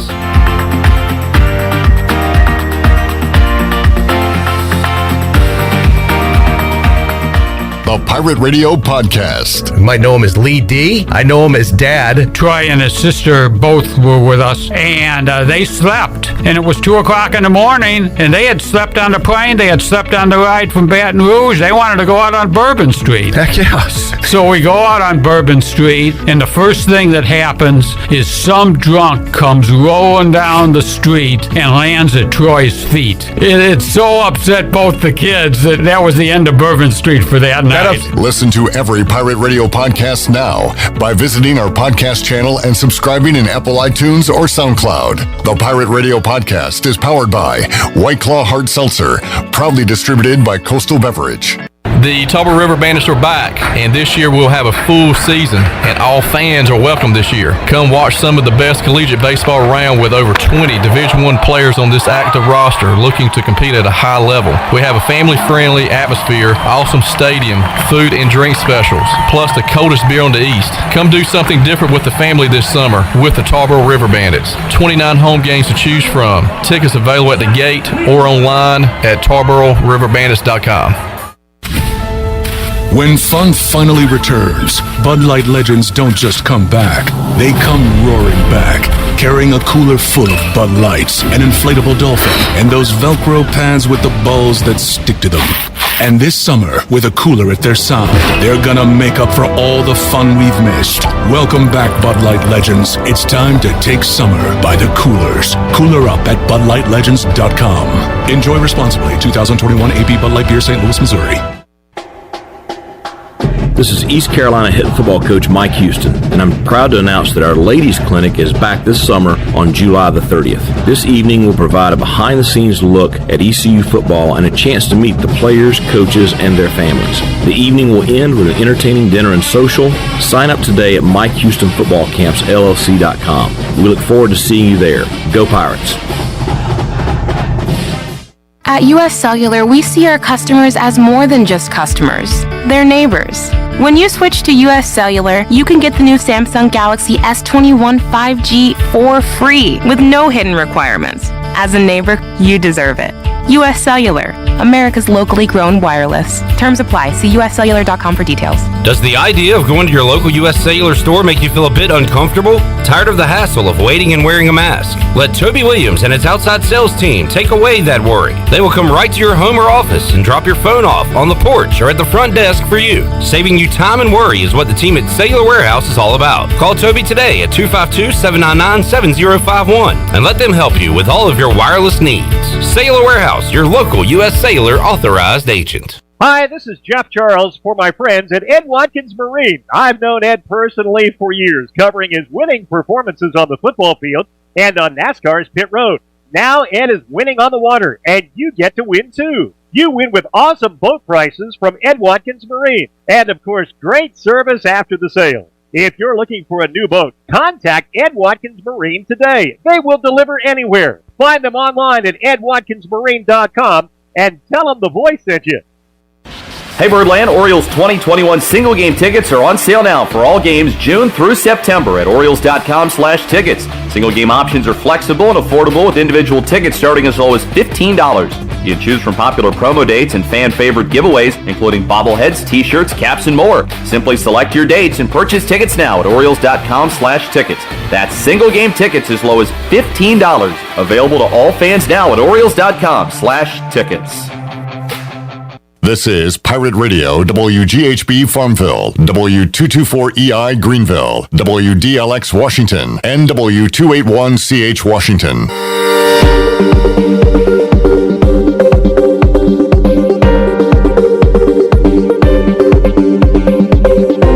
This hour of PRL is brought to you by Tommy's Express Car Wash. Come experience the difference at Tommy's. Now open at the corner of Greenville Boulevard and Red Banks Road. Doesn't your car deserve it? Visit Tommy's Express Car Wash today. Now back to the show. Welcome back. Come out to Granger Stadium this season and cheer on your Down East Wood Ducks. Get your tickets now at woodducksbaseball.com or give them a call at 686-5164. We'll see you at Granger Stadium for Wood Ducks baseball all season long. Go Woodies. Now let's head back in to PRL. Here's Clip Brock. Back with you on Pirate Radio Live. Chandler, what about a story, as you would say? About Ron Rivera? About Trevor's story. In the home run derby in front of his home crowd at Coors Field. Nice. Oh, yeah. He just announced that, didn't he? What about a story? The All-Star game in... Sometime in July. It's in Colorado? Yes. Soon, I think. At Coors Field. Wow. The All-Star... That should be fun. Shohei Ohtani is going to be in it. Vladsky. The last time someone won the home run derby in front of their home crowd? Was that Joey Votto? Whoa. Where was it? Washington, D.C. Bryce Harper. There you go. Oh. On a walk-off. Wait, who won it? Well, they didn't have it this past year, so the year before. Who won it in 2019? Pete Alonso. Okay. I believe. Joey Votto won it one year, didn't he? Do not know. Okay. For some reason, I've got Joey Votto in my head. That'll be good for trivia one week. Speaking of trivia, Ronnie, do you know Ronnie Woodward's here? Hey, Ronnie. What's up? I have a good MLB home run derby story. All right, what do you got? Do you remember this as a kid? My uncle used to tell me this. I think he was covering one. It used to be during the day, like in the 90s, early 90s, and it was taped. I don't know about 90s. It was, well, I mean, I was a kid. I was born in 86. I remember watching it in the evening in the 90s. Like, remember when Griffey hit the wall? Yeah. It was during the day. And they played it in prime time. And he was like, hey, tell all your buddies Ken Griffey Jr. is going to win the home run derby at 8 o'clock tonight. Because it happened at like 2 p.m. Promise. 100%. Because they also taped this stupid softball game that comes on after. Now that, it's always during the day. That I remember. They would show that, and it would be light the All-Star outside. softball game? Yeah, celebrity deal. Or the celebrity one, yeah. Which is entertaining. I said stupid, but I still say bring back celebrity softball rock and see, jock. look how early in the day that is. The sun is out in Baltimore as Dave Justice goes to the plate. It took a long time for it to become live. I don't know why. Interesting. Yeah. Okay. It used to always happen. Well, I remember watching it at night. That's because it was on at night, but it was tape delayed. Because remember, like, one of the first live ones I remember at night was Boston. Sosa, McGuire, peak steroid, just launching home runs out of Fenway. Yeah. But a lot of them in the early 90s were taped. And so it was, we just weren't, like, advanced enough with technology to know, I guess. Was that because the majority of the All-Star games were on the West Coast, and that's why they taped them? I mean, that was in Baltimore. That or maybe, yeah. My guess is, honestly, the players just wanted to get it out of the way so they could party at night or whatever, like not have to do well, the home and run derby. I'm sure you'll get a larger audience at night as opposed to, you know, I mean, you put it in prime time, everybody's going to watch it. That is strange that it was. I feel like we were pretty advanced in the 90s, but not as advanced as I thought. I know. I love telling people that. Joey Votto has not won a home run derby. A Cincinnati Red did win in 2015. And it was at Great American Ballpark in Cincinnati. That's a good one. And it was Todd Frazier. Todd Frazier, okay. So he maybe won. that was the one I was thinking. I've got him mixed up with Joey, but I remember a Cincinnati Red going just nuts, one home run derby. And I just, for some reason, was thinking it was Joey Votto. Well, there you go. Ronnie, you are big into mid-90s to mid-2000s college football. Yeah. Do you remember the name Autry Denson? Iowa? Notre Dame. Notre Dame. All-time leading rusher at Notre Dame. I like it. He'll be on Pirate Radio Live this week. For what? Do you know why? He must be a play-by-play for... He is the head coach of Charleston Southern. Wow. And That's he will awesome. join us on the program. I wonder if his quarterback was Ron Paulus. We went through the head coaches. Now so I guess we'll have to go to the quarterback. Ron Paulus. I don't... yes, I remember him. Brother? But I was going to say, is he in relation to Greg Paulus? I'm assuming he was. that might be too late. Too late, yeah. The earlier quarter. Somewhere between Montana and Paulus was whoever. I don't know, mid to late 90s. I was going to guess Notre Dame next. It's easy to say that now, but... Yeah. So Ron Paulus? Yeah. He was in 96 and 97. So he was there part of the time. There you go. I feel like does he have a W in his name? Powlus. It's a different spelling. Okay. Yeah, I wouldn't have guessed that. All right. So we like to play trivia. I like to host trivia. We like to talk about trivia here. Have you on watched the the College Bowl yet? I have not. Have you? I have not. Nope. Yeah. I met one of your trivia regulars over the weekend, actually. Who's that? I don't know if she goes by Becky, but Rebecca. Oh, yeah. She plays with EC Skin with Steve. Yeah. And his team. Yeah. I met her over the weekend, and she said, "Where do you work?" And I said, "Pirate Radio." She said, "Clip Brock. You know Clip Brock." I said, "Yeah, I work with him." She's like, "I know Clip Brock." I was like, "Okay." And she's like, "I go every week to play trivia." I was like, "Oh, okay." Yep. She's part of the regs. Come on out Wednesday night. Have a good time. Ronnie and I will be teaming up this week. Can't wait. Chandler, you going to be on the squad or are you going to be on your normal team? Nah, I'm going to sign a one-day contract for third place. All right. There. So we are. I might come out. I might make an appearance next week. There we go. Hey! We are adding to the roster. We're going to get first place this week. We shall see. I say we should go see a Woody's game next week, too. Now you're Since talking, we're off. Shirley Rose. We're off next week. We're taking some time off. It's not a bad idea, actually. I say group trip to see the Woody's they'll next be back week. home next week. Right? Will they? I don't know. I haven't checked their schedule. We'll check it out. Yep. All right, Ronnie, NC State eliminated from the College World Series. Yeah. That's not the word to use. They were no contested at the College World Series back in Raleigh after only losing one game due to a COVID quote-unquote outbreak, positive test. And we talked about it in hour one. Everybody kind of knows what happened by now. But I, at the tail end of it, I mentioned that there are two kind of, I don't know if they're conspiracies going on around, but like, did ESPN, did college baseball, the NCAA want Vanderbilt in the championship? And are they out to get NC State? I say absolutely not to that because NC State was the underdog story, the feel-good story. Yeah, people were into it, like, for sure. People were jumping on board with the Wolfpack, jumping on the bandwagon. I'm into the recipe, by the way. No way. Yeah, well, let me get that off the screen. That's distracting. No way did they want them out. Also, there are some people that are pointing the finger at Tim Corbin that maybe he went above and beyond to make sure there were additional tests, that something was going on with the NC State program. He didn't want to play, so he kind of forced the hand to. And I don't have any evidence of that. I feel like Aaron Fitt, Kendall Rogers have said that is not the case. Yeah. Joe Giglio, who you know, was getting into it with Vanderbilt fans on, what was it, Friday, Saturday? Yeah. About Tim Corbin and some of his comments that maybe he didn't show class in his comments about we're moving on. I don't think he said anything wrong. Yeah. I don't have evidence that he made NC State take more tests than initially they would have to. So I don't know where does Corbin fit into all of this, if anywhere. I don't know. I mean, he was in a tough spot either way. He's not the most personable, cordial, whatever type dude. Obviously, he got on one of my questions leading up to the Super Regional, so I'm kind of like, whatever. So we read the quote. You asked the one where he said, hot dog, underdog, bulldog. I was just like, ECU seems to be embracing this underdog role. Like, basically, what are your thoughts on that of you being the favorite? And he was just like, I don't know what you're talking about.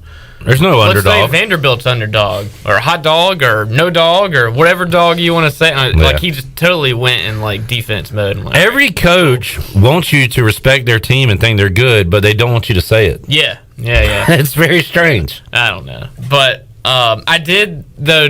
I was gonna say when you were talking there, Joe actually had Giglio on their radio show in Raleigh today. Had the NC State AD on, and he said the testing that they were doing was their testing to want to test to play. You know what I'm saying? Like, NC State was trying to test players to get them cleared. Kind of like test out of it, basically. Yeah. Which backfired because they ended up having 8 positives in total. Yeah. So that kind of, if the NC State AD is kind of debunking that theory that, like, it's not like Vanderbilt was knocking down the door to get them tested. NC State was wanting, according to the AD, guys to get tested to see if they could play. So that kind of, I don't know, to me, if he's going to publicly admit that, that kind of says there wasn't some theory of Corbin being involved. Like, he was probably worried about his own team or whatever. But yeah, he's, I don't know what the word is. Yeah, rigid, whatever type of dude. Not, I don't know. It's just kind of his personality. Just the little bit that I've dealt with him, which was one weekend pretty much, and that's it. But anyway, yeah, I don't know. I mean, I'm in the camp at this point of, like, everybody wants to blame something or somebody for everything like this. And they're, I don't think the NCAA wanted that to happen, clearly. I don't think NC State wanted that to happen, clearly. The first player who was not vaccinated and got tested kind of sparked it all. Obviously, D1 Baseball did a really good timeline of it all. Yeah, really good. I'm obviously sure if you ask that guy now, hey, man, would you get vaccinated now, like months ago? I'm assuming he would say yeah, because that led to all of this. But I don't want to blame that guy either. Like, sometimes stuff just happens. Is kind of my take on it. I don't think there was, like, the NCAA was out to get this team or this whatever, or this person did that. Like, it just kind of happened. So NC State ended up with, what, 8 positive tests, is that what you said? Yeah. So they played with 13 on and 4 Friday. of them were positive. And didn't know it. Yeah. Because they're vaccinated. So the way that I read that D1 baseball story, which was really good, that they came to the 13 number because at that point players who were unvaccinated were out. Yeah, they were vaccinated. 13 players were vaccinated, they could play, and then when they got their test results back, 4 of them were positive. So it ended up 8 players out of your, or I guess maybe not players because it was traveling party, but 8 people out of 27 players plus whatever the traveling. I mean, it was an outbreak. Clearly, it was 1/3 of their traveling party, roughly. And that's the thing. Other thing, I think people, the cheap shot and in my opinion, the easy route is to just blame the NCAA. But clearly, as D1 Baseball reported and laid out as well, like the local health department was involved, like the whatever county it is, Omaha's in. Like, they were involved as much as anybody. It's not like the NCAA was like, you can't do this, you can do this. Like, it was a health concern at that point, So, I don't know. Again, that's kind of my take on it. It stinks, but it happened, and, like, it's nobody's fault sometimes. It just kind of happened. It's what we've been dealing with for a year and a half, NC State fans upset at their AD as well for, I guess, lack of action or something. People want people to be mad. And yeah, exactly. And we'll talk more about that coming up on Tuesday with Corey Smith from Pack Pride 24/7 Sports. He's the Igoe of NC State. So it'll be Igoe, myself, and State's Igoe, Corey Smith, at 5 o'clock on Tuesday to talk more about that and I guess recap Game 1, which is tonight. And Bailey said he'll be tuned in and is excited for it. For me, it kind of lost some luster with State leaving. Like, I'm not really interested at all in watching an SEC matchup. I mean, Vanderbilt's going to win using 2 starting pitchers the whole time. They won a game without the regional. They won one. That's the only time they've had to use another starting pitcher. They didn't. They used a different pitcher to defeat the team to get back to NC State, right? Oh, that's right. That's right. Stanford. They had to kind of outslug like a freshman. Yeah, but in general, they end up winning. Hey, look, I'm just I talk about facts on the show, right. Ronnie. Yeah, no, you're right. But it was a blanket statement. They're going to use 2 pitchers. And that's not true. But though. That's not true. They're going to go lighter tonight, and they're not going to throw Rocker again tomorrow. Yeah, they're probably going to lose and throw Rocker game 3 and win. Okay. Instead they use like the Coastal Carolina. What are they going to forfeit on Tuesday and just throw Rocker on Wednesday? No, but that's not a guess. They win game 1, they win game 3, and Locker and Ryder. Did I say that right? Locker and Ryder. Lighter and Rocker lead them to the promised land once again. All right, there's the prediction from Ronnie Woodward. Let's get a timeout in. We'll come back more with Ronnie. We'll talk a little ECU baseball with Cliff Godwin, remaining the coach at ECU. And we'll see what else is on Ronnie's mind today. Figure something. Did you bring it? You like to bring a topic every now and then. I thought of something the other day, but I think I forgot. Yeah, start writing it down. Commercial break will spark my memory. More to go with Ronnie Woodward when we return after this.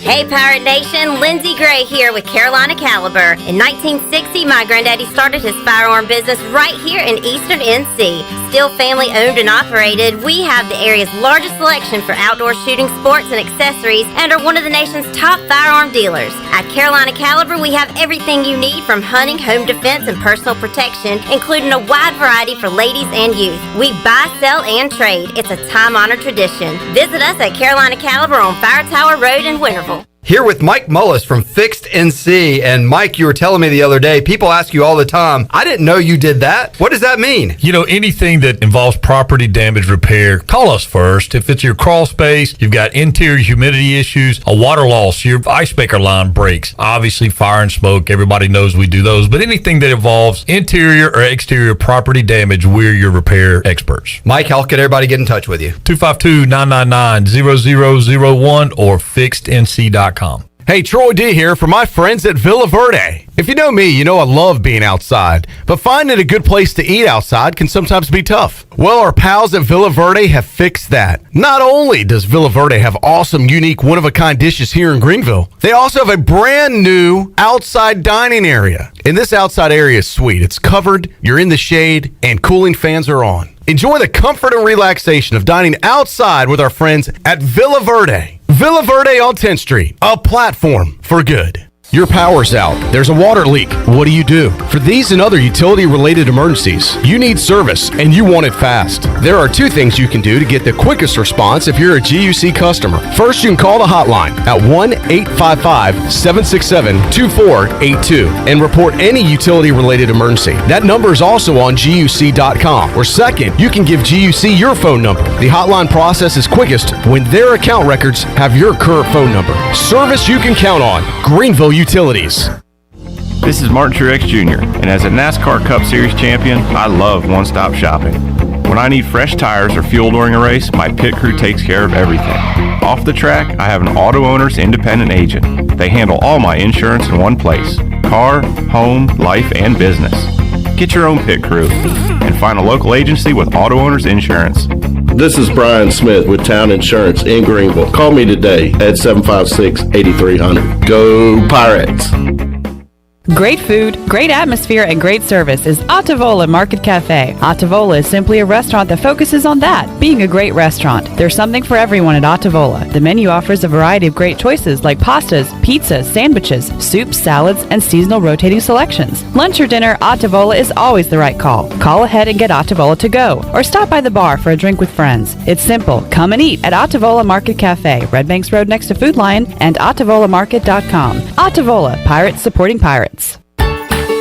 The icy treat that can't be beat is Sparky Snowballs. From big kids to little kids, Sparky Snowballs has been making smiles happen for over 20 years. If you're not in the mood to chill out with a snowball, Sparky's funnel cakes and fried Oreos are a perfect Sparky-licious treat every time. Look for Sparky Snowballs location at the Food Truck Rodeo on the corner of Evans Street and Fire Tower Road, and remember to follow Sparky's on Facebook or visit SparkySnowballs.com. Here today with the closed hand, also known as Denton Hardy to his friends and family. Why F3? Because it's at a time in my life when I need a little bit of purpose and to get up in the morning and to get going for the day, it helps me. One letter, one number, F3. Fitness, fellowship, and faith. All workouts are free of charge and open to all men. Leave no man behind, but leave no man where you find him. Learn more today at f3enc.com. Pirate Radio. It's going to change. I promise you. As I stand here, it will change. Okay, and when it does, that stadium, it's going to be rocking, and heaven help whoever walks in there to play us. The voice of the Pirate Nation.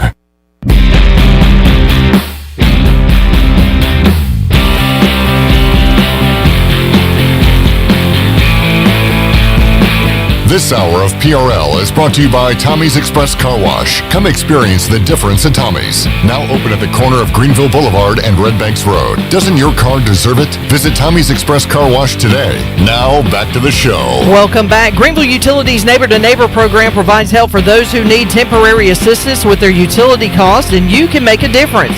Your tax-deductible donation can be added to your GUC bill each month, or you can make a one-time donation and GUC will match all the donations up to $20,000 each year. Consider helping a neighbor with GUC's Neighbor to Neighbor program. Now let's head back into PRL. Here's Clip Rock. Back with you on Pirate Radio Live here on a Monday. Got the big man on campus, Jeff Nadeau, coming up. Going to break down the NFC North. Also, big man put out a bet today, Ronnie, on Twitter. BMOC. He has a college football champion pick for this season. Let's see. Is it like a dark horse-ish? A bit of one. Auburn. Nah. Yeah. Think out west, Pac-12. USC? He's going to Oregon. 50-1. Okay. They play Ohio State week 2 at noon. Same time ECU will be taking on South Carolina at Dowdy-Ficklen Stadium. Where is that game? That is in Columbus, I believe. It's Oregon's in Columbus. Not winning that. No chance. We'll see what Jeff Nadeau has to say about that in a moment. All right, just wrapping up the baseball talk. Cliff Godwin remains the head coach at East Carolina. Hasn't come out with a statement or anything, not that he needs to. We knew that he was involved somewhat in the LSU coaching search. To what extent, we don't know yet. There were reports that he interviewed for that job.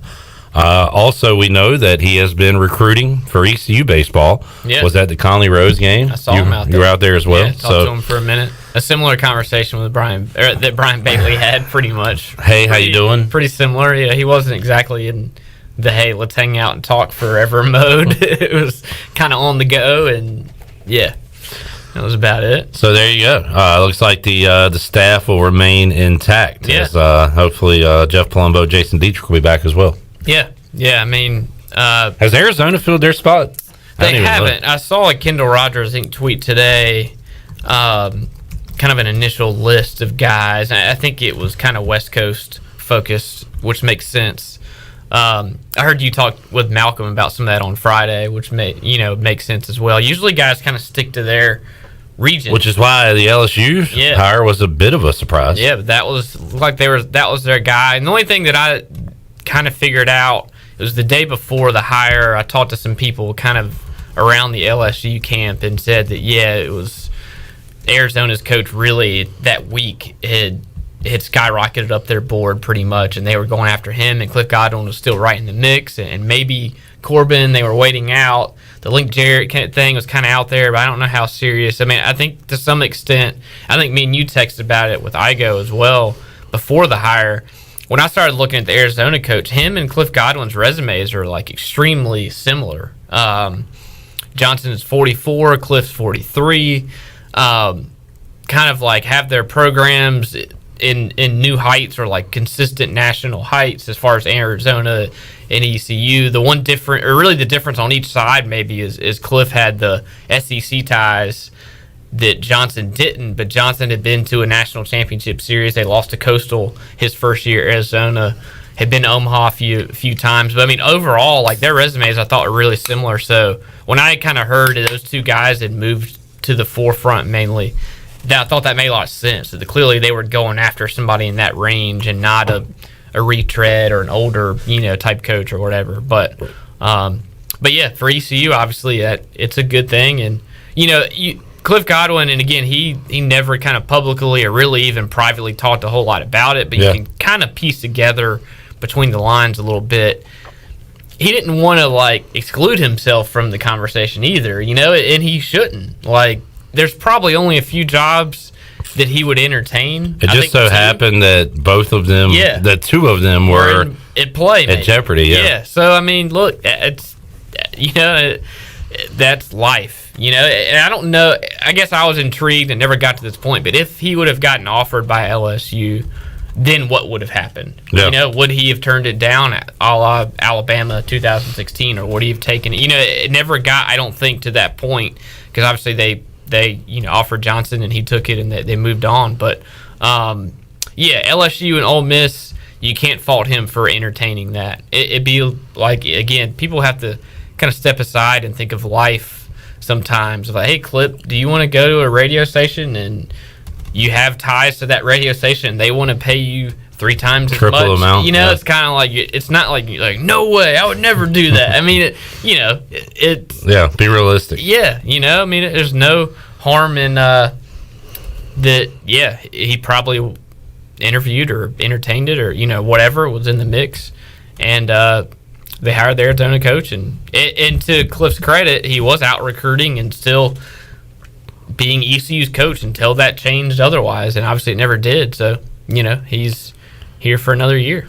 Mitch mentioned this earlier. Congratulations to Connor Norby, Gavin Williams. More accolades for those two Pirates as they were named D1 Baseball First Team All-Americans. We talked to Gavin last week. Connor Norby going to join us coming up Tuesday, 4 o'clock on the show. I saw Norby at the Rose Conley game too. Really? Well, talked to him for a minute. Will really be my first interactions with Connor Norby. Hadn't really talked to him much. Yeah, he's a good dude. He's matured a lot since his freshman year, a ton. Just, I think, publicly and just his demeanor and that type of stuff. He's, like Gavin, on the verge of probably being drafted and finding out his next destination and whatnot. Gavin was very my advisor, my whatever, you want to call him, is handling the pro stuff. Yeah. Gavin's handling the working out and making sure his body and arm is ready to go at the pro level.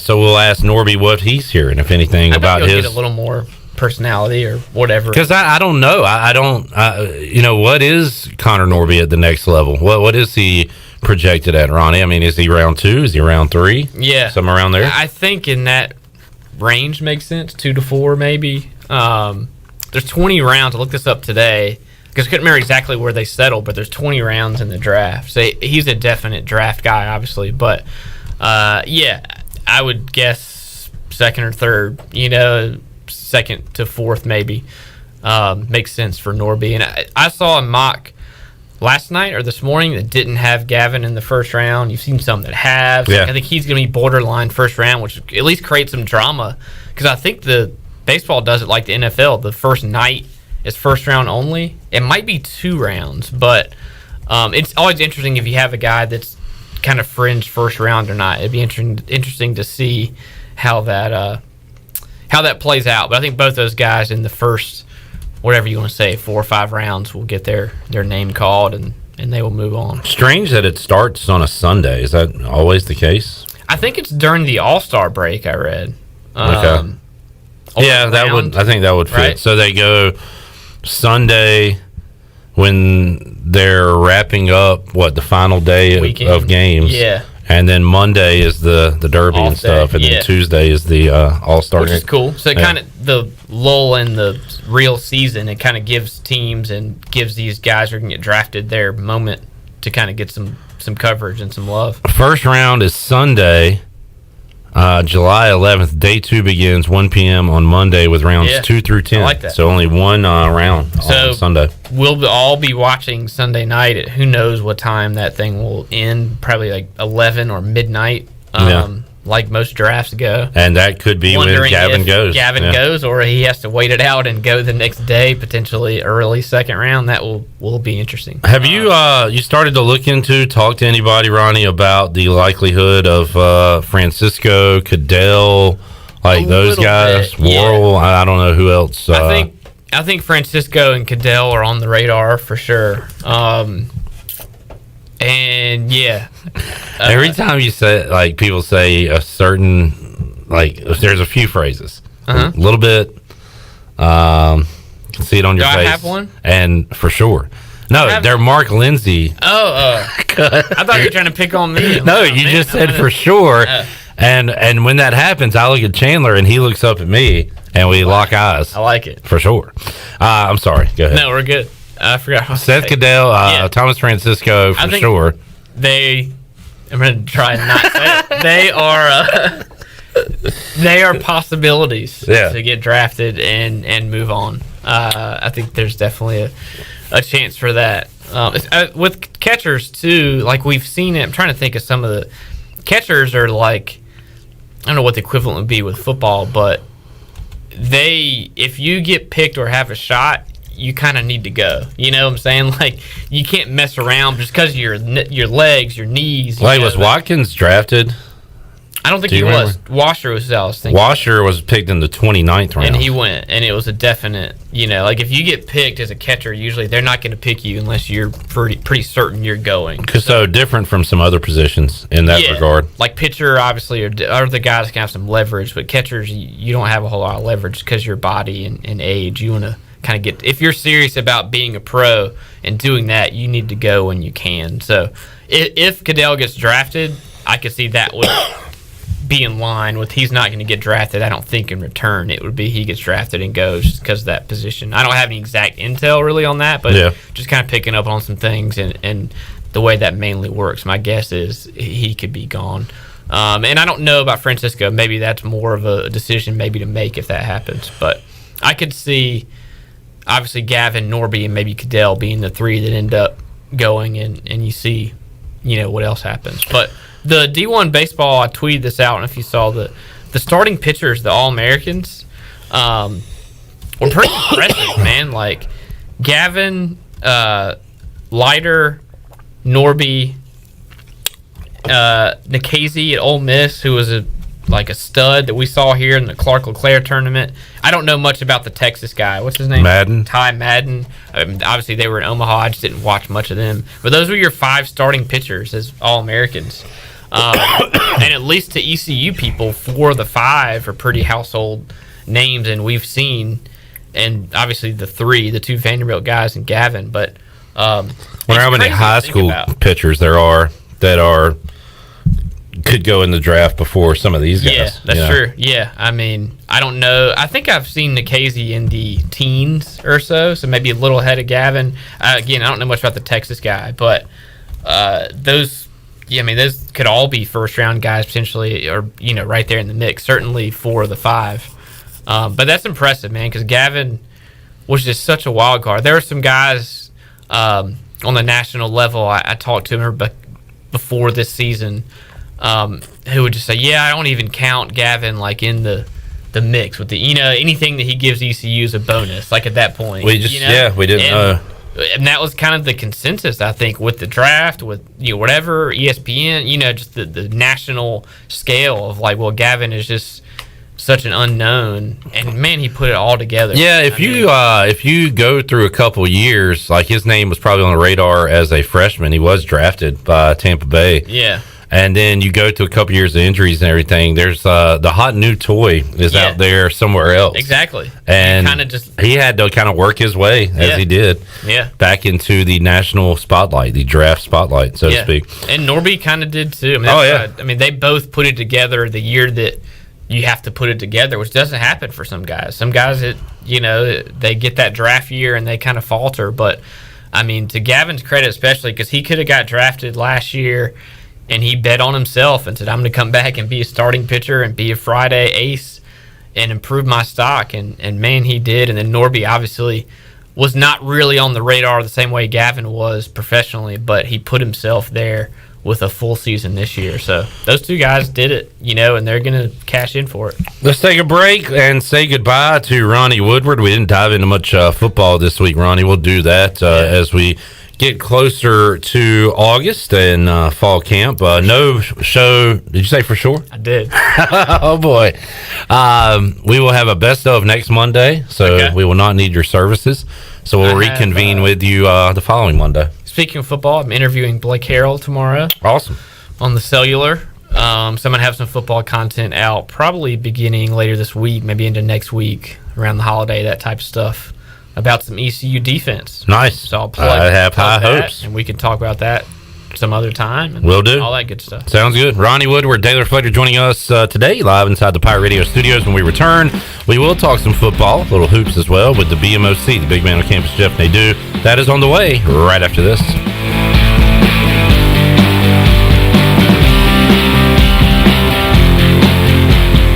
Hey, Troy D here with my good friend Kelvin Rawls from Pest Tech. Kelvin, I just want to thank you and Chris and all the great folks at Pest Tech for such awesome service. You totally eliminated the mosquitoes in my backyard, plus the fire ant problem I was having in the yard. Hey, you're certainly welcome, Troy. I have heard the same thing from all of our customers through the year of COVID. With everyone being home, they want to enjoy the outside and being mosquito, fire ant, and pest-free. Enjoy all your property from the kitchen to the curb. Visit pesttechofgreenville.com today for complete service.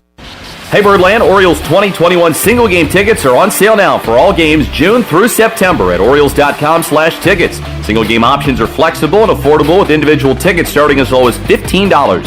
You can choose from popular promo dates and fan favorite giveaways, including bobbleheads, t-shirts, caps, and more. Simply select your dates and purchase tickets now at Orioles.com/tickets. That's single game tickets as low as $15. Available to all fans now at Orioles.com/tickets. The convenience of Pitt Greenville Airport is waiting just outside your front door. Service is back, so you're connected to destinations worldwide through flights from American Airlines. Plan your next trip. Book your flights today at flypgv.com or aa.com. Ready to travel and take a trip this summer? Avoid the long check-in lines and congestion at the big airports and fly local at PGV. Fast, convenient, and close to home, PGV has recently added more American Airlines flights. Book today at aa.com. PGV, where the pirates fly.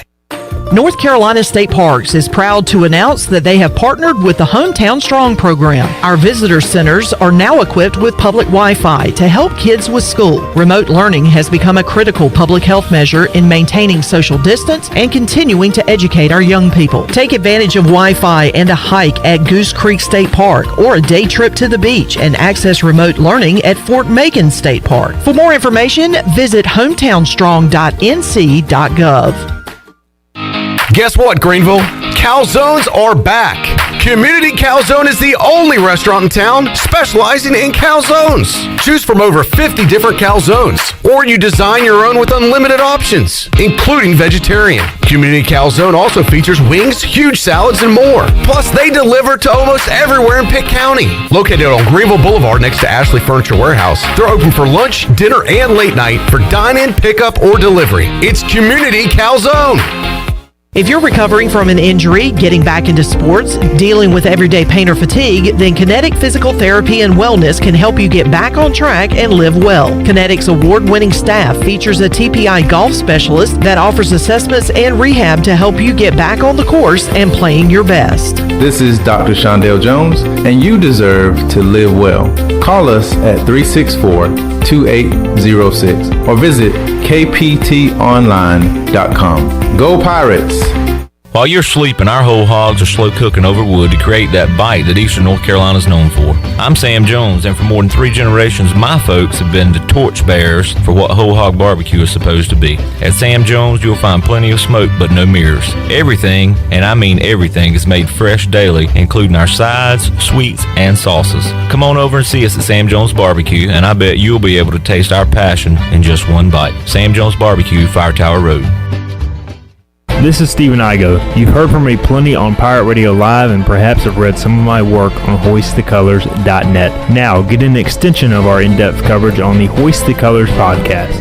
From game previews to immediate post-game analysis to emergency podcasts for breaking news, we've got you covered. A cast of guest co-hosts from fans, former coaches, and other writers join me for 2 podcasts weekly to break down all things ECU athletics. Subscribe to Hoist the Colors now on Apple Podcasts, Spotify, or Google Podcasts.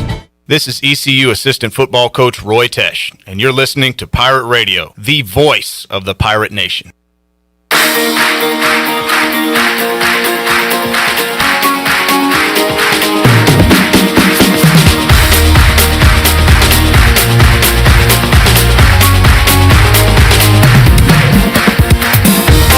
This hour of PRL is brought to you by Tommy's Express Car Wash. Come experience the difference at Tommy's. Now open at the corner of Greenville Boulevard and Red Banks Road. Doesn't your car deserve it? Visit Tommy's Express Car Wash today. Now back to the show. Welcome back. University PC Care has been Pirate Nation's go-to IT expert since 2006. University PC Care are the local tech support experts for any of their business needs, and let University PC Care take care of it so you can take care of business. Visit universitypccare.com to learn more today. Now let's head back in to Pirate Radio Live. Here's Clip Rock. Back with you on PRL, and let's waste no time and head out to the Fixed NC Lifeline and visit with the BMOC, the big man on campus, Jeff Nadeau. We'll talk a little football. We'll talk some hoops here on a Monday. Big man, how you doing today? Pretty good, Clip. How are you? Good to talk to you. Absolutely, Jeff. Coming off a big sports weekend and a lot to discuss with you today. We'll talk about what's going on right now and also what's coming up this fall when it relates to football. But let's start with the NBA playoffs. And, Jeff, since we last spoke, the Bucks have not only won a game but have won 2 games and have kind of put their stamp on this series with the Atlanta Hawks, and they lead it 2-1 tonight. You've got the Clippers in a big game that they need to win at home. So, Jeff, what, if anything, is standing out to you about these 2 series we're seeing right now with the Suns and Bucks having the advantage thus far? Yeah, I mean, it's not real surprising. I'm not real excited about Bucks Hawks. I think the Hawks are starting to show some issues, and I think they'll be dispatched here very soon. And I think the West is kind of going how I thought it would. Suns have done a nice job, really, kind of not really hitting shots, but they're still winning games because of people like DeAndre Ayton. Chris Paul is back and energized with this team again, and again, I'll keep saying it. I don't think there's a team that will beat the Suns. I think they're that good. I think they've continued to prove that all season, and it looks like they're on a collision course to probably get to the NBA Finals here over the next day or two. So, yeah, I'm pretty, unsurprised by any of it, or not surprised by any of it. And, I can't say I've been overly infatuated with these finals. Yeah. I don't think they've been particularly strong, but hopefully in the actual finals we see some great games, which I think we will. I agree. I was excited about seeing some new teams, some new blood in the Final Four, but the games have been a tad underwhelming outside of the 8 and dunk in the Clippers series, and I don't know, a few performances to Trae Young on the road game 1. But right now, it does indeed look like it's going to be Bucks Suns at home tonight. I think I misspoke on that, trying to close out the series against the Clippers. One other NBA note, it is put Dame Lillard, Photoshop Dame Lillard into another uniform season. I'm looking at the Mavericks right now. I saw the Lakers. Jeff, you got them in a 76ers uniform, looking good. So Dame Lillard all over the news right now. First of all, and you can talk about a potential landing spot, but are the odds that he won't be in Portland next year kind of overwhelming compared to the odds that he would be remaining with the Blazers? I think they continue to be massively low. I didn't really. I think life clip mostly all the time when it comes to sports is generally about feel, and really if something just doesn't feel right, it generally comes to fruition. I thought when the Blazers lost the other month or so ago, I thought that was the last straw for Damian Lillard. I think we've realized something about him. He's a very competitive guy. I think he truly wants to be on top of the sport or be right up at the top of the sport, and I don't think that Portland is ever gonna offer him the ability to do that. I think it's important and valuable that he plays, and we're seeing it now. And not that Chris Paul needed someone to create the end of his career legacy for him, but I still think Damian Lillard has a legacy to create. I mean, he's created obviously on a personal level in his kind of ability as a player, but he's not won anything. And I think in being regarded as great, you have to start winning, and he hasn't been able to do that. And I think aligning himself with a big that he can really kind of play off of, and that big can play off him, I think Joel Embiid makes perfect sense. I think it's really imperative that he get out of Portland, and I think he's going to. I think he's sick and tired of kind of how it's all worked out there. I don't think he's a particularly big fan of the Chauncey Billups thing. And I will say this, it sounds as if this all makes sense, because how quick are we going to hear it? Well, Chauncey was a former point guard. He could figure Ben Simmons out. and they sell that to that audience up there. So there you go. I think this is going to happen. I think it's quite low as far as chances that we'll see Damian Lillard in Portland going forward. I like you kind of connecting the dots there, Jeff. And Chauncey Billups got off to a rough start in his NBA career and ended up with the moniker Mr. Big Shot and winning a championship. So you could sell that too. Hey, I got better in my career. I got a much better shot towards the end of my career. I can teach Ben Simmons how to shoot. So there you go. Let's. I will say this, Clip, real quick. It's whatever trade deal they pull off, whether it's the Sixers or whoever else. Portland is going to get a very good haul back if they do it. Definitely. It's likely that if it's the Sixers, they're going to say, "What we want: Ben Simmons, Maxey, Thibault, and probably some picks." And I got to be honest, I would have no issue with that. Listen, as long as I can retain Harris, Curry, Embiid, Danny Green, and Milton, and a various amount of others, I'm fine with that. Yeah. I don't love to lose those guys, but I'm okay with losing them. Jeff Nadeau joining us on the Fixed NC live line. As we talk to Jeff throughout this summer, we will preview each and every NFL division. We have talked NFC East and NFC South. Today, we'll take a look at the NFC North, Jeff. And biggest question here, and I'll throw it out to you as you look into your crystal ball. As we sit here, in September in Week 1, and I'm pulling up who Green Bay plays Week 1. They will play the Saints Week 1 on the road in New Orleans. Is Aaron Rodgers behind center? Is everything that's going on this offseason an afterthought? Or does this linger into the season? Is he on a different roster? That's where you got to start when you look at this division, right? Because Green Bay, defending champion, they look like they have the best team if Aaron Rodgers is the quarterback in the division. So when you are, if you're playing futures here, you got to factor in what they're going to look like in September with Aaron Rodgers. Yeah, I mean, it seemingly as the world turns with Aaron Rodgers in Green Bay, I don't really know how to figure it out. He says, recently that it's not an ideal situation, which we obviously know. I'm going to just assume that he's there. I don't really know how you proceed with it. I don't know where you go with it. If he's there, I think they're surely the favorite. Yeah. Here's the difference between them and the Bears, who I think are actually very good. The difference between the two is one has a proven all-pro quarterback, and the other team has a quarterback that you're excited about, but you don't know what he could be. Now, it's matter-of-factly that Justin Fields could either be Robert Griffin III or he could be Patrick Mahomes. We don't know. Or just kind of a really solid middle-of-the-road kind of guy that wins games. Look, one thing we do know, this was a decent team without Justin Fields and with Nick Foles and or Mitchell Trubisky at quarterback. So, defensively, I think they're better than Green Bay, but I'm going to go with, obviously, the guy that, regardless of what the situation is, I think at the end of the day with Aaron Rodgers, do you like his off-the-field behavior occasionally? No. He's kind of likable, but he's kind of not. But one thing you always know is he's kind of like Iverson in a way. People didn't like Iverson at certain points, but he always gave you 100%, and I always know I'm going to get a good effort out of Aaron Rodgers. So I'm leaning Green Bay. I'm not looking at anyone else. But there are some interesting things about this division. Not a bad comparison there with the answer and Aaron Rodgers. You mentioned Justin Fields. Well, Matt Nagy has said this offseason that Andy Dalton's going to be the starter Week 1. When do you think Justin Fields gets in the lineup for Chicago?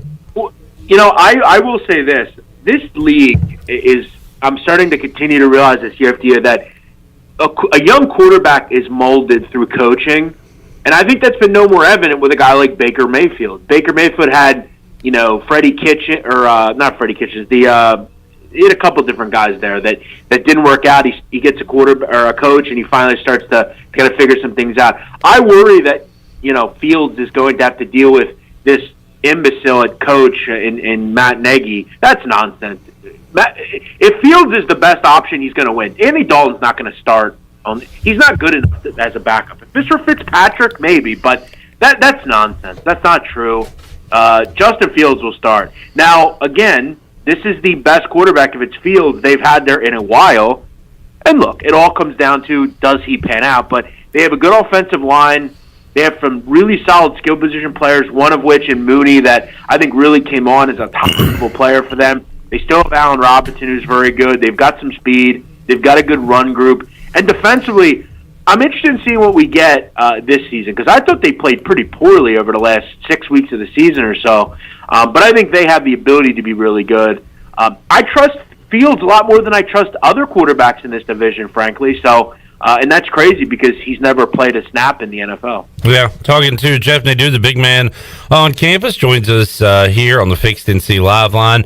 Jeff, when it comes to the Vikings, we saw a healthy season of Dalvin Cook and played in 14 games, had just under 1,600 yards in those games, 16 touchdowns for Dalvin Cook. He was awesome last year. Kirk Cousins continues to put up numbers. How about 35 touchdowns, 13 interceptions? He does that every year, just doesn't equate to a lot of wins. 7-9 last year for Minnesota. So where do you see the Vikings right now in the NFC North pecking order? Well, look, I mean, I don't think it's out of the question. If you said to me, hey, do you think they can win the division? I would say, yes, I do. I mean, if Cousins can play at that level like he did last year, I'm excited. You've got a full year of Justin Jefferson now. You know, Adam Thielen, your offensive line's a lot better. Their offense is going to score a lot of points. It's can they go on the road and win, which has been a problem with this group. They seemingly only play well at home. And, you know, defensively, have they made strides? They bring in Patrick Peterson, though, who I think is the best option they've had there in a long time at corner. Jeff Gladney, he's not a rookie anymore. He should take the next step. You have a good safety group. Can they get to the quarterback? That's been a bit of a problem. That you know, the whole some of these situations recently that they've tried, you know, at Yannick Ngakoue, that didn't really work out. Can they get to the quarterback? Because I think their back-end defense is now pretty good.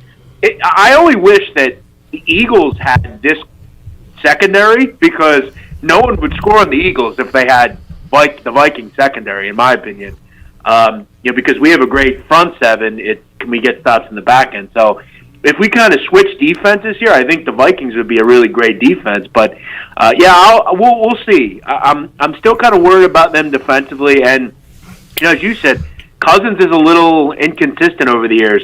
They did draft Kellen Mond. You have to wonder what that was all about. You know, do they worry a little bit about him? So.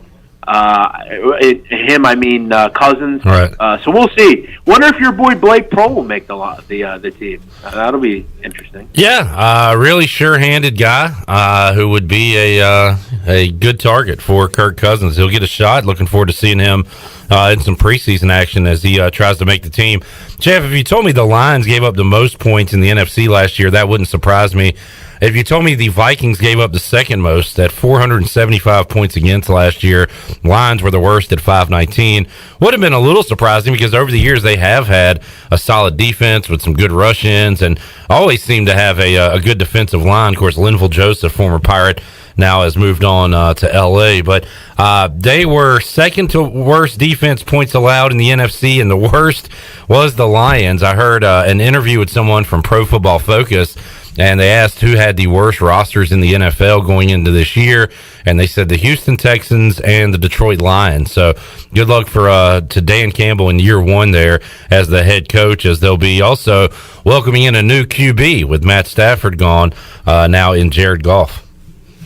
Yeah, and I think you can make the case. I mean, their coaching group is horrible as well. I mean, Dan Campbell's one of the weirdest hires in a long time.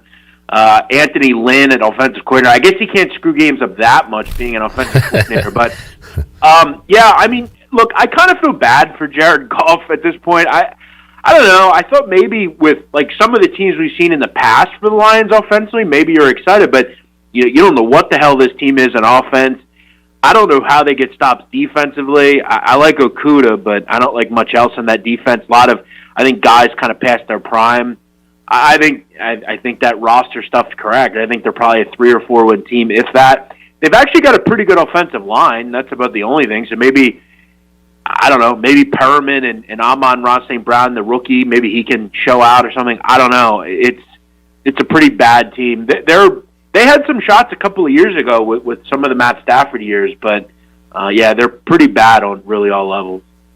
Jeff Nadeau joining us on the Fixed NC Live Line. Jeff, we talked NFC East. When we talked NFC South, you said that the Panthers have a shot at making the playoffs. That could be a multi-bid division, if you will. How about the North? You like the Packers if Rodgers is there. Any other playoff teams in 2021 in this division? Yeah, I mean, this is so interesting because, I think we just kind of assume, hey, Green Bay's there. And I think they are, and I think Rodgers will be there, so I have a hard time picking against them. But, I continue to be kind of interested in the Minnesota Vikings. I felt like at times last year, I thought defensively they were hard to watch at certain points. I think Patrick Peterson makes a whole big difference. I think Gladney, again, being another year older, obviously I don't think their pass rush can be any worse. So, I think even in to win the NFC, it's kind of an interesting shout. Maybe to make the playoffs, to win this division would kind of be where I would look with them. I think with obviously Aaron Rodgers, you never know what during the season could come up, and maybe he's just kind of checked out. I don't know, but yeah, I would be kind of bullish on Minnesota, and I'll just kind of watch as Matt Nagy kind of screws up. So to make the playoffs plus 130ish, not a bad shot on Minnesota. Jeff Nadeau joining us. Jeff, before we let you go, a little college football. Saw earlier today, you tweeted out at Jeff NADU, just bet Oregon again, this time 50-1 to win college football playoff. Wild price. That was your tweet earlier today. And big man, I'm looking at their schedule. September 11th at noon, while ECU is hosting South Carolina here at Dowdy-Ficklen Stadium, Oregon will take on Ohio State. Now, clearly you like the rest of their schedule and they're able to run through it. In your opinion, can they lose this game, run the table in the rest, win the Pac-12 championship, and still get a shot at a college, still get there at the college football playoff, or do they have to win this Week 2 game against Ohio State? Well, look, I think it'll obviously be helpful, if they can win this game, obviously. Yeah, I think they'll still be okay. I mean, as long as they run the table in the Pac-12. But listen, Clip, I'm not ready to just tell you that I think they're going to lose that game against Ohio State. We have to remember, Ohio State's bringing in a brand-new quarterback. And whoever this quarterback is, it's a freshman, right? Justin Fields is gone, right? Or am I wrong? Maybe you can answer that. Am I right there? Jeff Nadeau, you are correct. Yeah, so, I mean, game 2, I'll gladly take a team, and when I look at Oregon, defensively, Tim DeRuyter is a terrific defensive mind. I think this is a very good defensive team. This is a group on offense under Joe Moorhead that scored about 40 points a game. Now, I know a lot of people are going to say, well, Tyler Show is there, and he's gone now. Look, Anthony Brown can run this offense. I'm not real worried about that. These offenses are pretty simple to run, and he's going to have plenty of people to throw the football to. Their running back core with Verdell, and then the receivers are Red and Johnson III. I love them. I'm very high on Oregon. 50-1 is a wild price.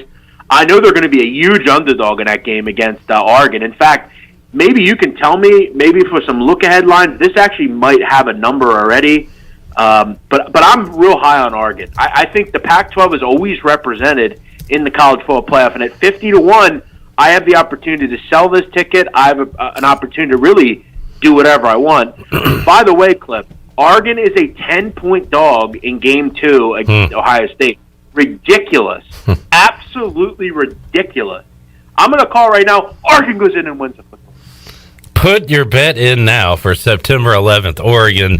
Jeff Nadeau doesn't need the points, doesn't want the points. Oregon outright there in Columbus. But I'll take the points.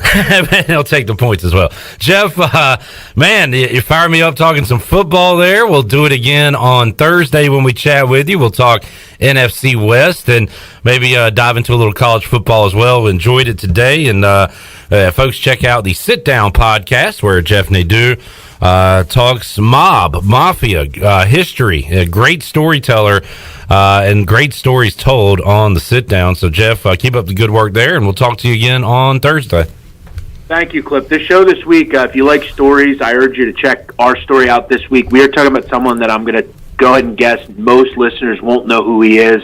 We're going to tell a very compelling story of a disturbing person. Probably the most, in my opinion, as far as an American in the federal prison system, probably one of the most dangerous people. Prisons were created for this person. So yeah, check that out, The Sit Down. Thank you so much, Cliff.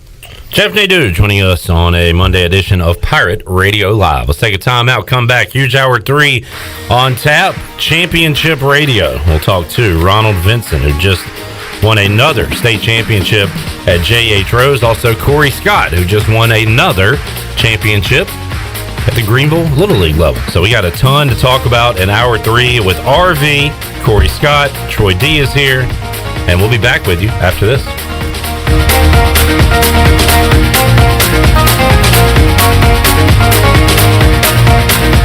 The Pirate Radio Podcast. Coach Rick Smith. I was a high school coach for 10 years. I love high school kids. And the kid just he didn't have a father.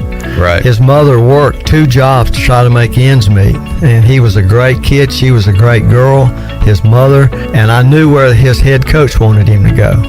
And do you think Linville Joseph was your biggest and best prize recruit you ever landed? Probably. At any school you were at? Probably. Listen to every Pirate Radio podcast now by visiting our podcast channel and subscribing in Apple iTunes or SoundCloud. The Pirate Radio Podcast is powered by White Claw Hard Seltzer, proudly distributed by Coastal Beverage. Hey Pirate fans, this is Cliff Godwin. Summer is here and I want to invite your son to attend Cliff Godwin Youth Camps. We will offer 3 sessions the weeks of June 28th, July 12th, and July 26th. All camps will be held at Clark LeClaire Stadium and campers will get baseball instruction from members of the 2021 ECU baseball team. Campers will also play games and each camp ends with our famous Pirate Slip and Slide. Full day and half day sessions are offered. For more information, visit cliffgodwinbaseballcamp.com. See you there. Go Pirates. Jersey Mike's crew doesn't just walk right in and make a sub. We're there early, slicing veggies, baking bread, grilling bacon. Then we walk right in and make a sub, because freshly prepared ingredients make a sub above. The only way to top a sub is with real red wine vinegar made from red grapes and no food coloring.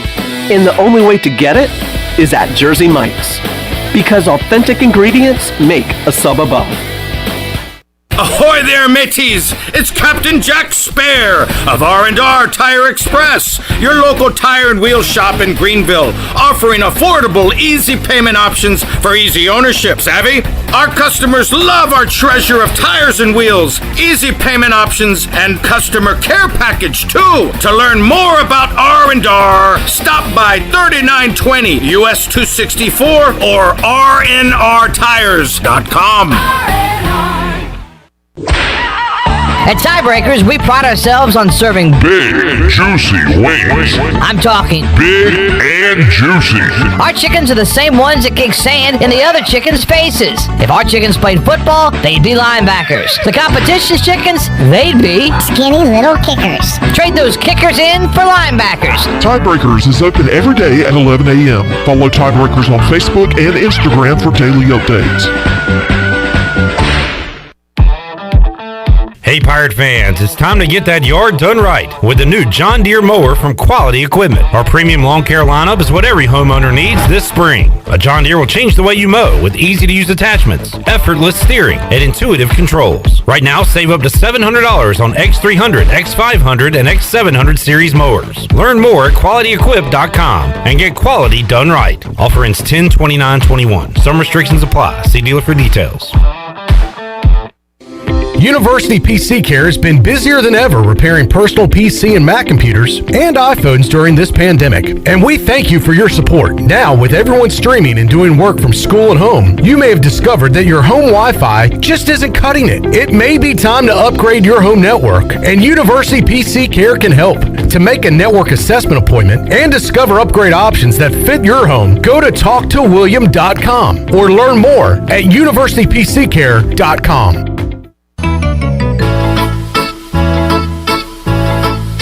The best place for delicious food and great prices is Familia. Familia has something for everyone, like New York-style pizza, lasagna, chicken, veal, or eggplant parmesan, homemade meatballs, plus a variety of seafood selections and favorites, like the steak burger and southern pork chop. If you need food to go, Familia's drive-thru window is open and ready for all takeout orders. Familia, Fire Tower Road near Pitt Community College, and FamiliaNC.com. This is Pirate Radio, WGHB Farmville, 1250 and 92.7 FM Greenville, WDLX Washington, 930 and 104.1 FM Washington.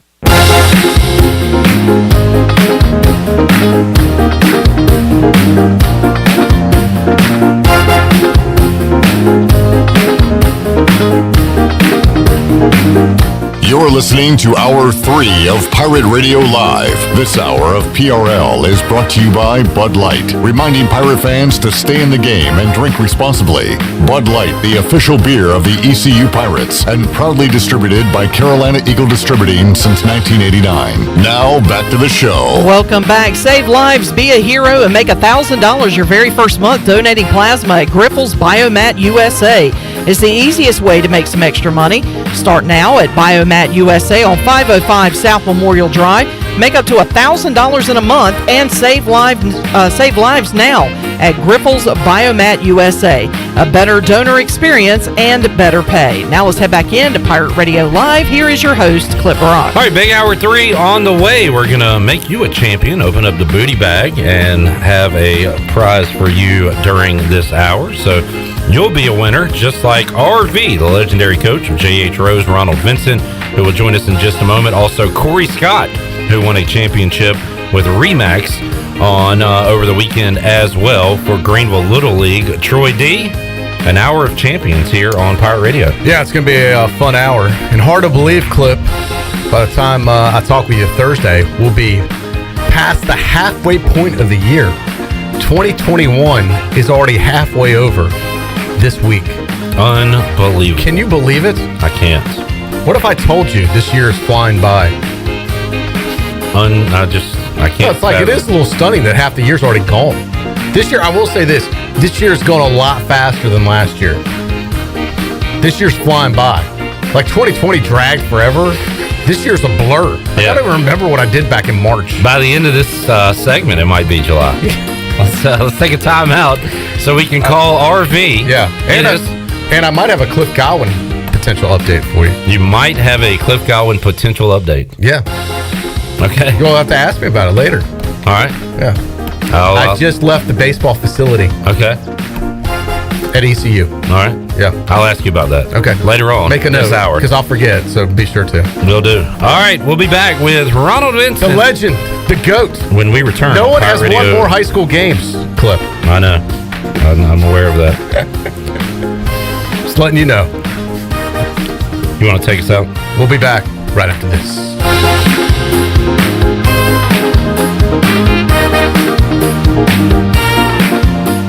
Save lives, be a hero, and make $1,000 your very first month donating plasma at Grifols Biomat USA. At Grifols, it adds up fast. New donors can earn up to $1,000 in your very first month. It's the easiest way to make extra money. Start now at Biomat USA, 505 South Memorial Drive, Greenville. Find your donor center at grifolsplasma.com. Make up to $1,000 in a month and save lives now at Grifols Biomat USA. A better donor experience and better pay. Hey Birdland, Orioles 2021 single game tickets are on sale now for all games June through September at Orioles.com/tickets. Single game options are flexible and affordable with individual tickets starting as low as $15. You can choose from popular promo dates and fan favorite giveaways, including bobbleheads, t-shirts, caps, and more. Simply select your dates and purchase tickets now at Orioles.com/tickets. That's single game tickets as low as $15. Available to all fans now at Orioles.com/tickets. If you have family coming over this summer, the last thing you want is your air conditioning to not keep the house cool. Face it, the only thing worse than an irritable mother-in-law is a sweaty mother-in-law. So call Delcor to get ready for summer. For a limited time, put no money down and get 12 months same as cash when replacing an HVAC system. Keep your mother-in-law cool.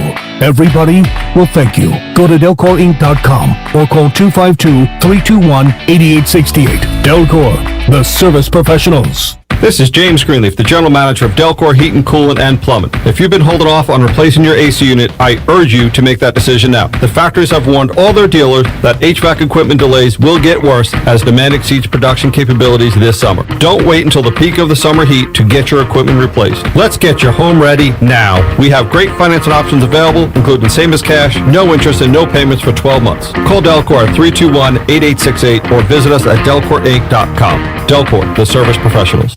Warren's Hot Dog Pizza, homemade lemonade. Hey, Pirate Nation, Warren's Hot Dogs, 2 locations are open for business in Greenville and Chocowinity. Both locations have drive-through windows, so stop by today for hot dogs, pizzas, subs, apple and peach turnovers, homemade lemonade, and breakfast in Chocowinity, featuring homemade cheese, ham, and chicken biscuits, plus sausage dogs and more. Warren's in Greenville, across from Ron Ayers Motorsports, and in Chocowinity, next to the fire department. Warren's Hot Dogs. Want some? Get some. Okay, let's just try not to embarrass ourselves and everything will be fine. Yeah, sure, totally. Is that a Pepsi Wild Cherry? Oh, no. Please, not here. Not here. Too late. You know something, Steve? Flavor Mania's about to run wild. Oh, not Flavor Mania. Pepsi Wild Cherry's about to drop a flavor suplex right into your pie hole. It's gonna hit your taste buds with a top rope elbow of flavor. It's gonna be delicious. It's gonna be refreshing. It's gonna throw your wild cherry loving brain right through the announcer's table. Oh, I can't take you anywhere. Flavor Mania doesn't need your permission, Steve, because the world knows that nothing is gonna get between Pepsi Wild Cherry and that flavor championship belt. Are you ready to get wild? Oh, please don't Come get on, wild. Steve. I said, are you ready to get wild? Seriously, does this always have to happen when you drink Pepsi Wild Cherry? You better believe it, brother. Pepsi Wild Cherry. Now available in 0 sugar. That's what I like. Have you ever seen those exotic aquariums like the guys do in Las Vegas on television? You ever thought about having one of these aquariums in your business? It's more affordable than you think. This is Hal Pruitt with rentafishtank.com. We can make having an aquarium in your business turnkey with no work, cleaning, or hassles for you. Rentafishtank.com creates a relaxing atmosphere and keeps children occupied. Rentafishtank.com already services many dental, pediatric, and doctor offices, plus hospitals and senior living centers. Check us out at rentafishtank.com. Pirate Radio. We're going to be bigger, faster, stronger, and older. That's always a good combination. The voice of the Pirate Nation.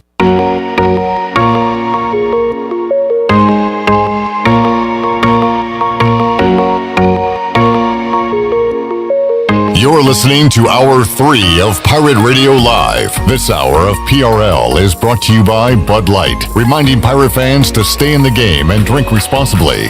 Bud Light, the official beer of the ECU Pirates, and proudly distributed by Carolina Eagle Distributing since 1989. Now, back to the show. Welcome back. Carolina Caliber has the area's largest selection for outdoor shooting sports and accessories and is one of the top firearm dealers anywhere.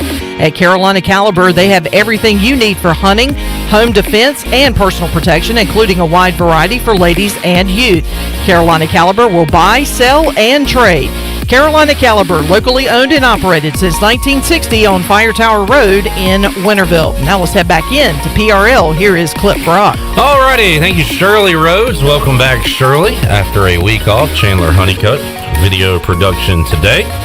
Coming up later on this hour, we'll make you a winner, open up the booty bag. Also talk to Corey Scott, former Pirate, who won a championship as the head baseball coach of Remax in Greenville Little League. But right now, Troy D., we will talk to another champion who won another championship over the weekend. Yeah, Ronald Vincent joining us on the Fixed NC Live line. You might know him better as RV out of Greenville, North Carolina. And RV, first of all, thanks for your time today. Appreciate you joining. I know you're busy, still, not even one day removed and back at it at Guy Smith Stadium, I know, with the Prep League. So thank you for your time today. Yeah, glad to be here. Happy to be here. Happy to have that championship done. All right, for folks that don't know, Ronald, most wins for folks that haven't followed this story, the guy we're talking to right now has the most wins ever in the history of the state of North Carolina as a high school baseball coach. I remember it was back in, I believe, 2017, RV, you hit 900 wins. You got to be getting close to 1,000, if not over that already. And now, yesterday, you won your 7th state championship with Rose High School. Absolutely incredible run you've had there. tell us about the streak, because when you guys started the season, you didn't come out of the gate so great, but man, they turned it on towards the end of the year, and what a way to finish. Yeah, we were 4-4 and back at the first of May and lost 3 straight games. We didn't play but 14 regular season games, so we were in a situation that if we lost another game, we were eliminated. We were not going to make the playoffs. So we didn't. So we actually had 12 consecutive single elimination games that we played. We could not lose one, and our boys responded. They turned it up a notch, and with every win, we got a little bit closer together with each other, and we got. It was a really remarkable thing. And then on top of all that, we had to play everything on the road since the 1st of June. Yeah. 6 straight games on the road. That's a good point. As they say, you did it the hard way. It wasn't the easy way, that's for sure. Out of all the state championships now, this is number 7. Is this the most special? And is this, we mentioned earlier, you have the most wins in the state in history for baseball as a baseball coach for high school. Is this the most state championships anyone's won also? Yeah, it's special, because of the way it came down. Everything. Troy and everybody listening has lived through 2021, 2020, and 2021, and so many strange things have occurred, and so many different things that you never even thought about. It's special because these guys overcame so much, and like you didn't. We never knew what was going to happen next. We never knew if we were going to play again. You know how it goes. Everybody lived through the same thing. You got the police escort by the Greenville Police Department back into town. I always think that's kind of cool with the sirens blaring and the escort back on the campus of J.H. Rose yesterday afternoon as friends and family greeted you guys. We have some video of that on our social media for folks that missed it, and if they want to see the last play, the dog pile celebration, we also have that on our social media too. RV, what did you do to celebrate last night? We just kind of took it easy, Troy. We went to some of my friends, went out to one of my friends' house, guy we visit with right now, Coach Medlin and Coach Homard and 2 or 3 other guys, and it was very, very low-key. Very low-key, because we were kind of tired. Got to bed early. Good night's rest for a change, huh? I was doing all that walking and stuff, but, riding stuff, but also doing, it was hot. Really hot. Yeah. But it was, it's kind of low key and Coach, this is Clip. Congratulations, and good to talk with you again. And according to the J.H. Rose Twitter account, 1,562 miles, and that number went up a little bit because you had to go to a different ballpark to win Game 2 of that championship series. How strange was that to win a game at one location on Friday and have to go to a completely different ballpark to win one on Sunday? And like I said, that's all part of 2021. It's just, I don't know if that's ever happened before, that they had to do that. And I have to say now, that Terry Sanford Field was underwater Saturday afternoon.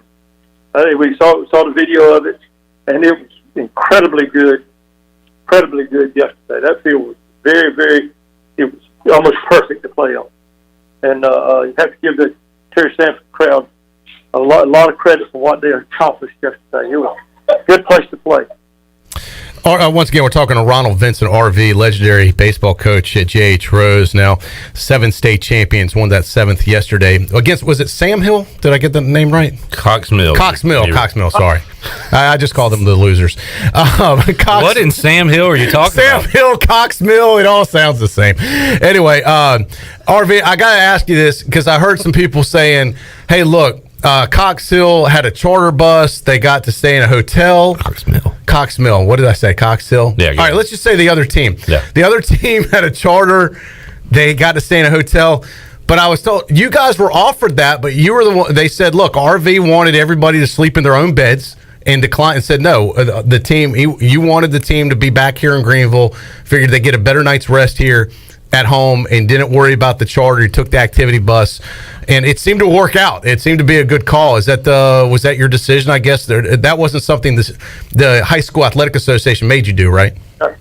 No. And we talked about it as coaches, and we really decided, you know, when it came about like it was, and okay, we can be home at this time, and then we can get 8 or 9 hours of sleep. Hopefully, these guys will get 8 or 9 hours of sleep. You know how high school boys are, and some of them have recently graduated from high school, so you know how they are.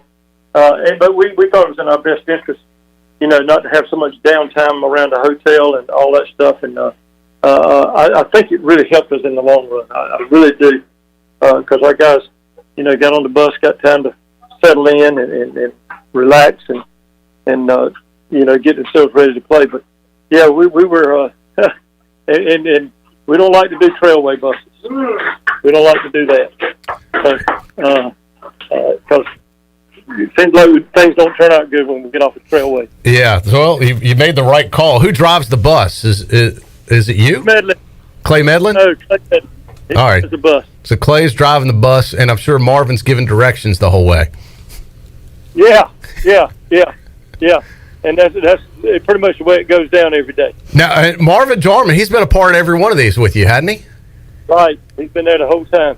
Yeah. A lot of things, he is the reason for it. And he's not a fan. He's in the dugout. I mean, he's one of your assistants now. He's kind of your bench manager there. Yeah, and he you know, he finally woke him up, and he gave us instructions, and we were able to play good. He's been in here, Coach, during shows. He dozes off every time he's in I put here. him to sleep every time we get him in studio. Yeah. And if you weren't busy coaching tonight, Coach, we would have had both you guys in studio with us, and we'd be looking at Marvin snore. I imagine during a 7-inning game, he can catch a couple of cat naps, I would think. Oh, yeah. He's 7-inning game. He'll be out here at the stadium in a few minutes, and he'll be sitting up here in the cool, and probably get him a good long nap tonight because he kind of stressed out a little bit there for a while, but he's doing good now. All right, RV, I saw a lot of the players in the show. You know, there was a high school thing. They all bleached their hair blonde, a lot of them anyway. Was there any talk about RV as a show of unity bleaching his hair blonde with the team? There was no talk. There might have been some talk about it, but it didn't come from me. All right, so no go there. And I had someone ask me this, so I'm just going to ask. You know, I didn't want to like start anything, but I'm just curious. Someone said, "Well, you know, none of us are getting any younger. RV's kind of getting up there in age. How much gas does he have left in the tank? Is this it? Does RV hang it up as a winner here, as a state champion, or does he keep going and try and win one more?" Well, my plans right now is to keep going. You know, as long as my health holds out and I'm able to throw bat practice and hit ground balls, and you know, I still think I have pretty good contact with the kids. You know, and right now I have no plans to change anything. But Troy, is everybody when you get old, you get old. It's just every year you don't go on a 10-year plan now. It's a 1-year plan. Yeah, trust me. Sometimes I'm week by week, Coach. I understand. Week by week, very good too. You're doing good, but staying active, I think, helps keep you young. And my son Tyler was out at your baseball camp that you run through the city of Greenville. Right. I got great reviews from him on that. He said, "Hey, look, RV can still throw BP as good as anybody." He loved the camp, really enjoyed it, and it's taking part. Look, you and Clay Medlin do a great job at the Prep League, which is where you're at right now at Guy Smith Stadium. You probably log as much time in Guy Smith Stadium as Brian Weingartz, the commissioner of Little League, does at Elm Street Park. You know, have you ever thought about how much time you spend at Guy Smith Stadium? Yeah, well, it's quite a bit. You know, from the 1st of February till October. You know, and then but look, Brian Weingartz is a master on that Elm Street Park field. He is a master, and. But yeah, we spend we spend hours and hours out here. You guys do. Go ahead. I hope we can keep doing it because we feel, we got so many good kids coming through our program, so many really quality kids, and it's good to give them a chance to play baseball. Yeah, we'll be out there tonight. Tyler has his last regular season prep league. Is there a prep league like little mini tournament at the end, Coach? Just curious on a side note. I don't think we're going to be able to work it in because of July 4th week next week, and so many people go out of town. It's just hard to keep together.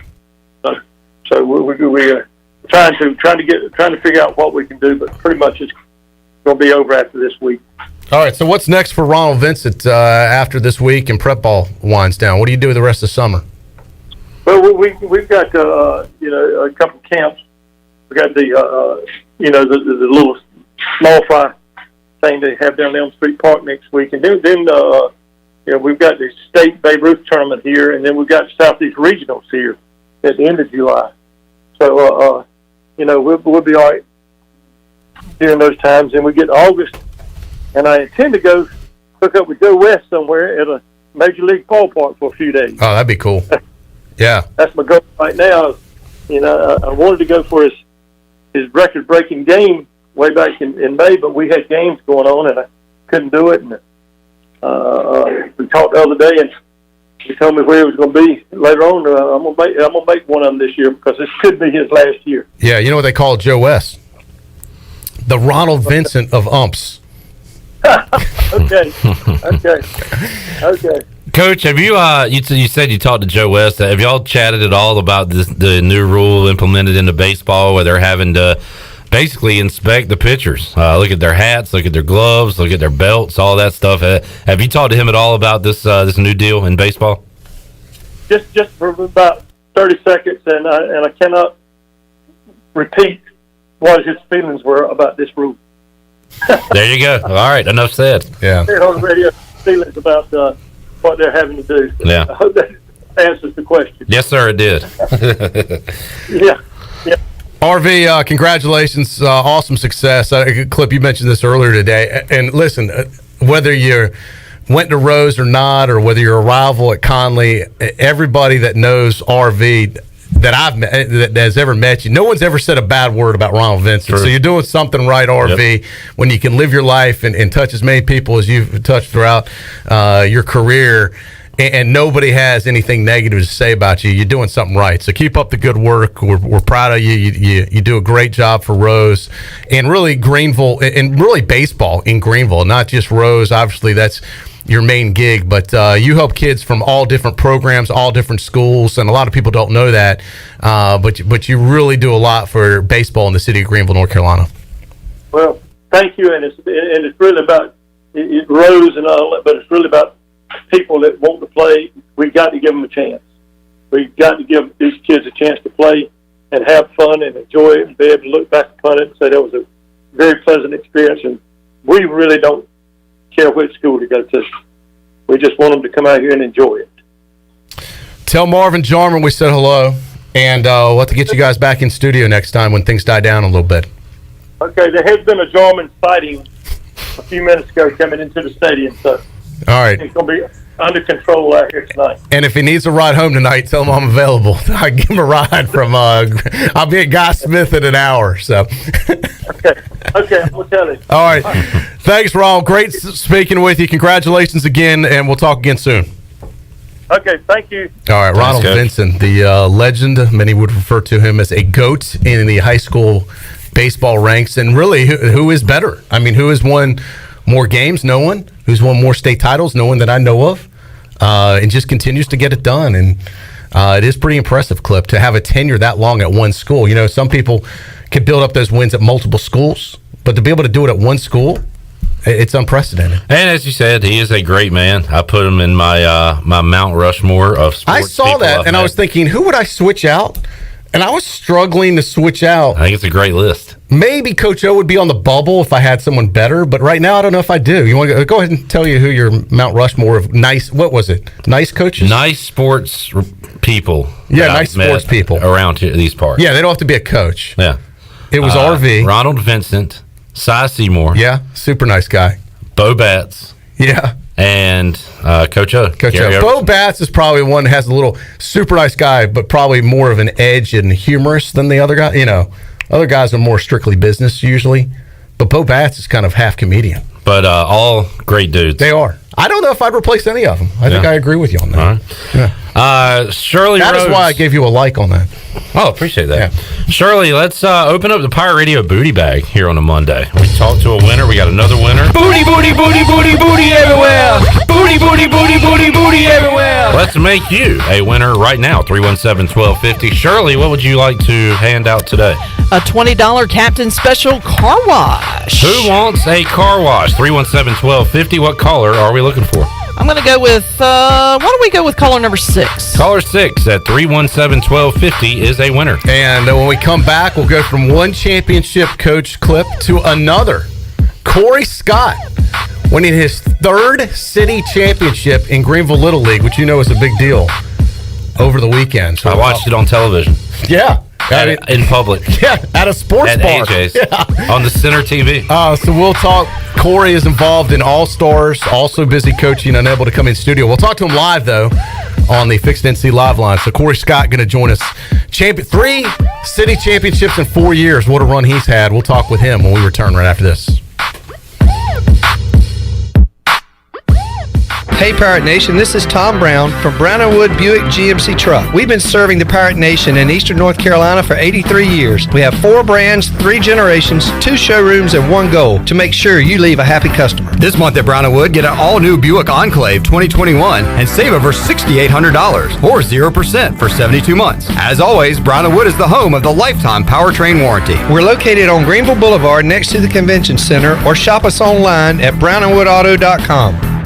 I can't think of anyone who doesn't love a clean car, but how often do you actually go to the car wash? Does it take too long, or maybe it's just not a very nice place? Tommy's Express changes everything. Our wash is bright, inviting, clean, and fast. I love the black conveyor belt. So easy to pull onto, much smoother ride, and safer for my car. And when you join Tommy Club, you can wash as often as you like for one low monthly price. I save money and time. We're Tommy's Express. Tommy's Express Wash, now open on the corner of Greenville Boulevard and Red Banks Road in Greenville. White Claw Hard Seltzer, a wave of refreshment, crafted using our unique brew pure process. Made pure, nothing tastes like White Claw Hard Seltzer.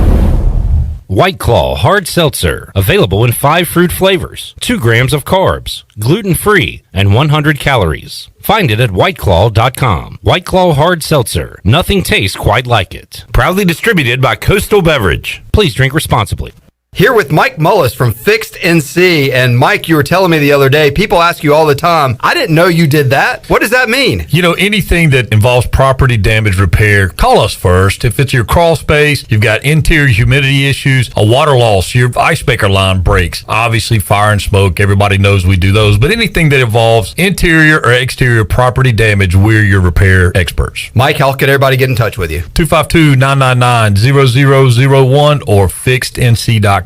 In studio today with Natalie Edwards from AG Home Solutions and eXp Realty. Natalie, you have a unique partnership because you work in the real estate market and also work with AG Home Solutions. How does that help your clients? So it's interesting, the trends that we're currently seeing in real estate. Inventory is so low. We're seeing a high percentage of folks who want to renovate their spaces, perhaps add a home office because now they're working from home. And so they come to us with those design ideas and we're able to help them navigate through that. What other trends are you seeing in the marketplace right now? Yeah, so we're definitely seeing increased needs for home office space, folks being able to do virtual learning from home. So how can we redesign that space so it's functional? We're also seeing folks that do want to take advantage of this being a seller's market, and so they want to freshen up that space and get it ready to put on the market. And so we can come in and provide them with some good guidance on things that they might want to consider before they list their property. For real estate or remodeling, how can folks contact you? 252-947-2526 or aghomesolutions.com. Hey Pirate Nation, this is proud ECU graduate and former baseball player Brandon Manning inviting you to join my team at Farm Bureau Insurance. Right now is a good time to review your coverage with a local trusted agent like me. I will make myself available before or after business hours, and my clients always have my cell phone number if they need anything. From home, auto, or life, give me a call today and let's talk about your insurance coverage and about the Pirates. Call 531-1812 and go Pirates! Here with Melissa from ENS Hemp Company. Melissa, tell us how your products and services can help people. Well, for over 2.5 years, the team at ENS Hemp Company has been helping educate our community on the many benefits of our products. Our customers have seen great success dealing with everything from stress, anxiety, fatigue, pain, and PTSD, just to name a few. You can come in today and our staff can help you find the best products for your needs. You can visit us at Fire Tower Road near Sam Jones Barbecue or enshempcompany.com. This is Coach Donnie Kirkpatrick, Office Coordinator for ECU Football, and you're listening to Pirate Radio, the voice of the Pirate Nation.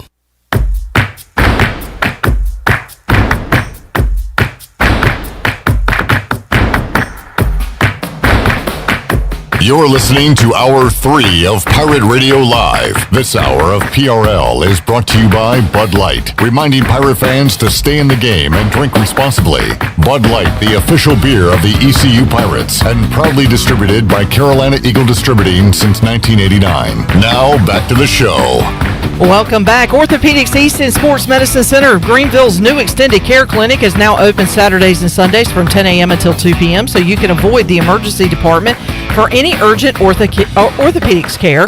For more information, call 757-2663 or visit orthoeast.com. Orthopedics East, providing services to Eastern North Carolina and the Pirate Nation for more than 35 years. And congratulations to Robert Matthews of Ahoskie. He won the $20 Captain Special Car Wash from Pirates Cove Car Wash. Keep your vehicle clean with the Pirates Cove Fast Pass with unlimited washes for only $9.99 for your first month. Pirates Cove Car Wash, the ultimate car wash experience, and the official car wash of ECU Athletics with locations on 10th Street, Fire Tower Road, and Memorial Drive. And as we head back into PRL, Troy, Robert wanted me to pass along that he cannot believe how fast this month has flown by. Trust me, I know how he feels. Month, how about the year? Sure. Zooming by the way. One of the greatest rivalries of all time, Troy versus the concept of time. Just can't believe it. Can't figure it out. Father Time, always ticking away. Undefeated. Yeah, Yep. never slowing down either. Yep, another champion. Speaking of champions, Troy. Man, this has been a show full of champions. Championship edition of Pirate Radio Live. Went from Coach Ronald Vincent, the all-time winningest coach in North Carolina history for high school baseball, to one of the most, if not all-time, I don't know, I'm going to get in trouble now if I say all-time, You're champion. piss off like 100 people in Greenville. Although, as far as I know, maybe the most, I don't know. Let's go to the live line and ask with the Fixed NC live line. Corey Scott joined us, coach of Remax, who just won his third city championship this past Friday. Corey, welcome back to the show. How are you? I'm good, guys. Appreciate you having me on. So 3 and 4 years. Has anyone, maybe Eric Jarman, I don't know, has anyone won more than 3 as a head coach? Yeah, Eric Jarman probably has more than 3. He coached a long time in the Little League, and he was a great coach with some great teams, and he was fortunate enough to get to the city championship a lot. He won it a lot. I'm just fortunate enough to have the guys that I've had in the last 4 years to be able to get there 3 out of 4 years. Well, once again, Corey Scott joins, former Pirate and current city champion for Little League, and will also be coaching the All-Stars. Corey, I want you to know I believed in you. I predicted live on the air that Remax would make it to the finals to compete against host Lions. I also I predicted a city championship. Now, the only caveat is I thought you would sweep, and you could have. It could have happened. You had one of your pitchers that was injured that I did not realize. So I did not do my scouting. You didn't get the injury report? I did not get the injury report about Rook. If that wasn't the case, I feel, could have delivered on a sweep. But, man, what an exciting game Friday night. Just the atmosphere and how big, the back and forth. That was a fun game to watch, Corey. Yeah, it was great. It was great to be part of. Greenville Little League always gives us the platform to be able to play in the best Little League park and the best atmosphere by far. I've been all over the state with Little League teams, and, Elm Street just brings a different element.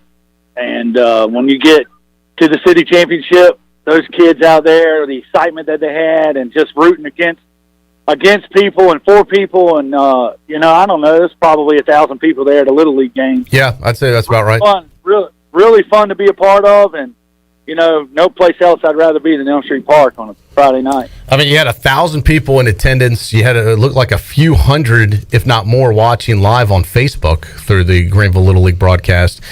And more than that, Troy, because I was at AJ's with 100 people watching it on television. That's true. Yeah, that was only counted as one feed. Yeah. Corey, we're at a sports bar watching you win a championship. You guys were on the big screen at AJ's. Yeah, that's awesome. I know AJ's had it on, Tiebreakers had it on, so the excitement was all around Greenville, and Greenville Little League just provides that atmosphere for us to be able to have it online and for people to be able to watch it. It's a lot of my friends are texting me and, saying congratulations, and they weren't even at the game. They were either at AJ's or Tiebreakers or even at home. I had some people send me some videos of them at home. Diamond Jim Parker was at home watching it. He sent a video to me. It was really cool. And it was really awesome to be a part of. I got a picture for you. I meant to send you, Corey, and I know you probably already got 100 of them, but I'm going to send it to you anyway because I thought the best moment in the game is when your son had to come out of the game. I know he wanted to finish, and it's really one of the reasons. I know when he was born, you couldn't wait to coach him in Little League, and the relationship that you guys have, you and Landon. But when he had to come out, and normally, when the guy comes out, the pitcher comes out, you just put the ball in the coach's hand, and they walk off. Their head is down. But he pitched a great game, and it wasn't just put the ball in the hand. It was a big hug, and I tell you, I almost got choked up at that moment, Corey. I know you probably did too. Yeah, absolutely, man. I couldn't hold the tears back. I was just so proud of him. Just an emotional time for me to be able to go out for the last time and give my son the ball first, and then have to go out after 85 pitches and take it from him. And he didn't want to come out, but with the rules, the pitching rules, to help little leaguers with their arms, man, it's just really emotional to have to go out and take him out of the game. And I gave him the ball before, and I said, "Here, buddy, it's all you. This is what we've worked for since you were 2 and 3 years old playing t-ball. We've waited for this moment. Just go get him. Give it all you got." And Landon, I tell you, man, he gives it all he's got. He's got a really good team behind him, so it's really easy for him to play and pitch when kids are making plays behind him. And he's just very fortunate to have a good team. And I tip my hat to Host Lions. They're coached by great coaches. Their families were all into it. And the kids really gave it everything they had. I've been to 4 city championships, fortunate enough to win 3, and I tell you, those 3-game series with Host Lions was the toughest one that I've had. It really was. Speaking of 3 out of 4, Jonathan Ellerby wanted me to ask you this. What happened with that one you lost? Why'd you lose it? I'll tell you exactly why. Jaden Grimes, the one I want to tell you. We played EC Auto the year that they won the city championship, and we played them in the first round, and Jaden Grimes played shortstop, and I'll tell you, I tip my hat to that kid because he was a vacuum over there. He made every single play, I think. I think all 18 outs went to Jaden Grimes. Now, I've talked to a lot of the other coaches. I'm friends with a lot of these guys, and many of them refer to the Corey Scott horseshoe. I've witnessed this. I've witnessed you guys dead in a game, and there's no way they're going to come back, and somehow you pull I call it the Houdini effect. I saw it last year firsthand. I saw it some this year. Your kids, really, they never give up. And what is it about the Corey Scott teams that always seem to pull a rabbit out of the hat?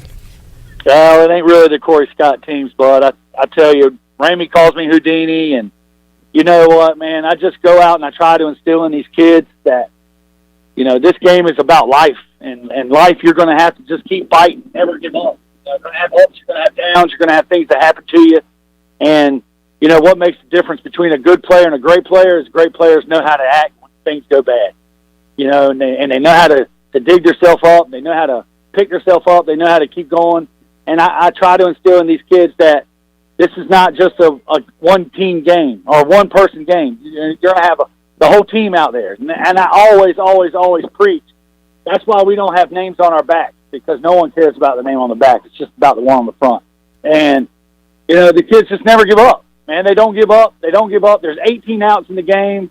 I have great coaches with Roman Niddle and Mike Long and Kevin O'Sullivan who practice and preach the same things that I try to instill in these kids. And, it's been a really, really great part of my life. It's a chapter that, I'll be able to take with me forever. And I just hope that the kids that I've coached, the kids that, have been able to play under me, go on throughout life. And when they're down or something's bad happening, they know how to get themselves out of it. And that's really what it is. I don't know much about no horseshoe. I know I personally don't have one, but he's checked. I give it all to the kids, man. Yeah, that's awesome. That's all they got. I had lunch with Brandon Manning last week, former ECU baseball player, and he said, the thing about baseball, it's a game of failure. As you know, you fail way more than you succeed.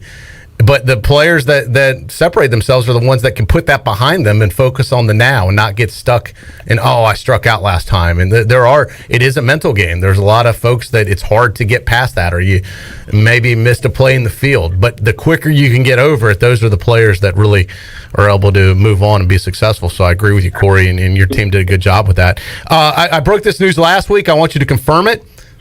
Corey Scott is officially retiring from Little League. Is that true?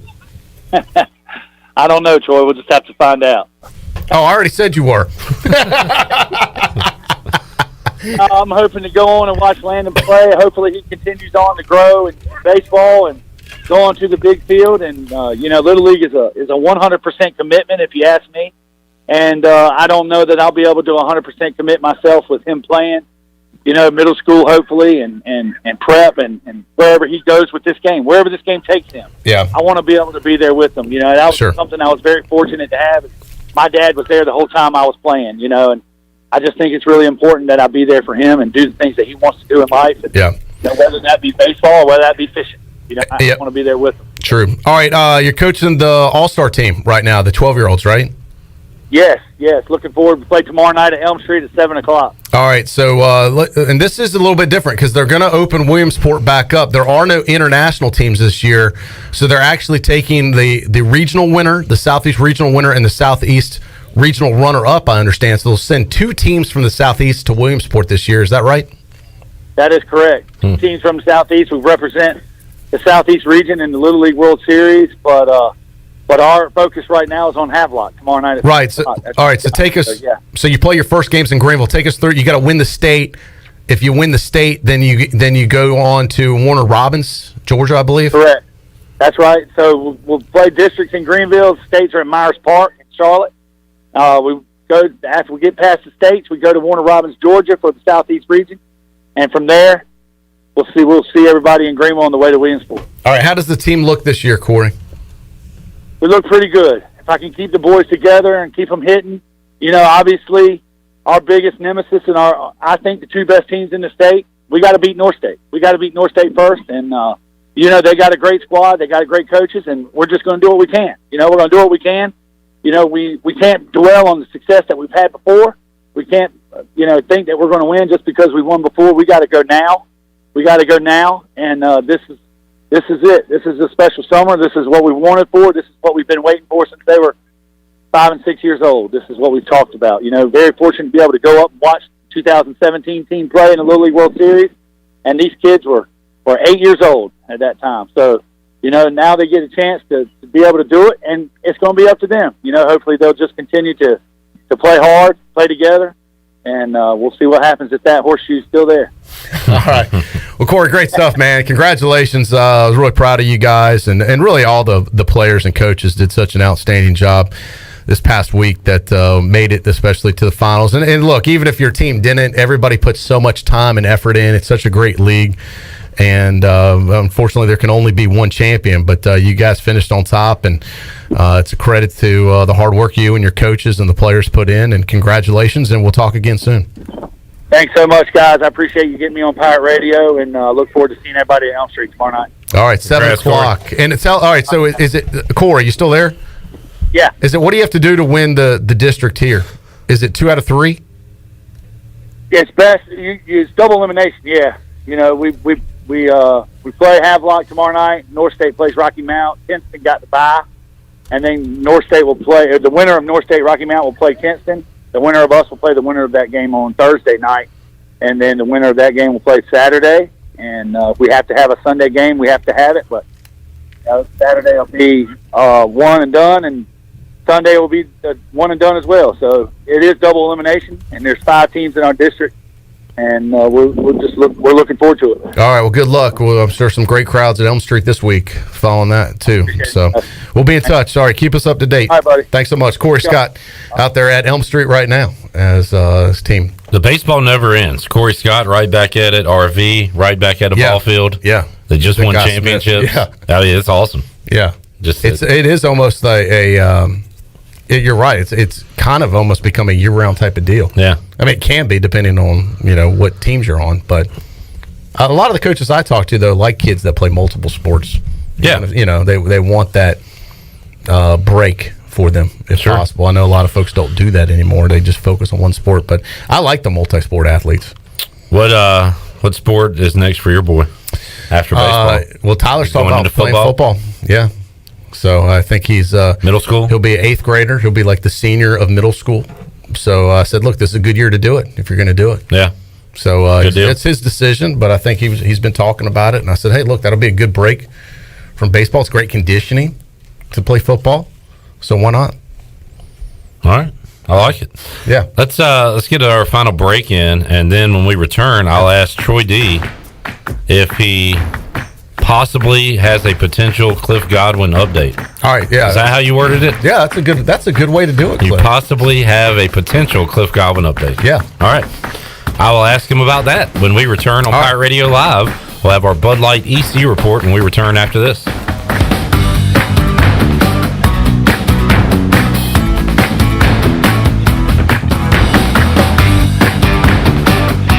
Hey Pirate Nation, Lindsay Gray here with Carolina Caliber. In 1960, my granddaddy started his firearm business right here in Eastern NC. Still family owned and operated, we have the area's largest selection for outdoor shooting sports and accessories and are one of the nation's top firearm dealers. At Carolina Caliber, we have everything you need from hunting, home defense, and personal protection, including a wide variety for ladies and youth. We buy, sell, and trade. It's a time-honored tradition. Visit us at Carolina Caliber on Fire Tower Road in Winterville. The best place in Greenville to unwind after work and have fun is AJ McMurphy's. AJ's has daily food and drink specials and an awesome patio perfect for some outdoor dining. Stop by AJ's on Monday for open mic, music on the patio on Tuesday, sports trivia with me, Clip Brock, on Wednesdays, and music bingo on Thursday. AJ McMurphy's, Turnberry Square at Bells Fork, and on Facebook, Instagram, and Snapchat.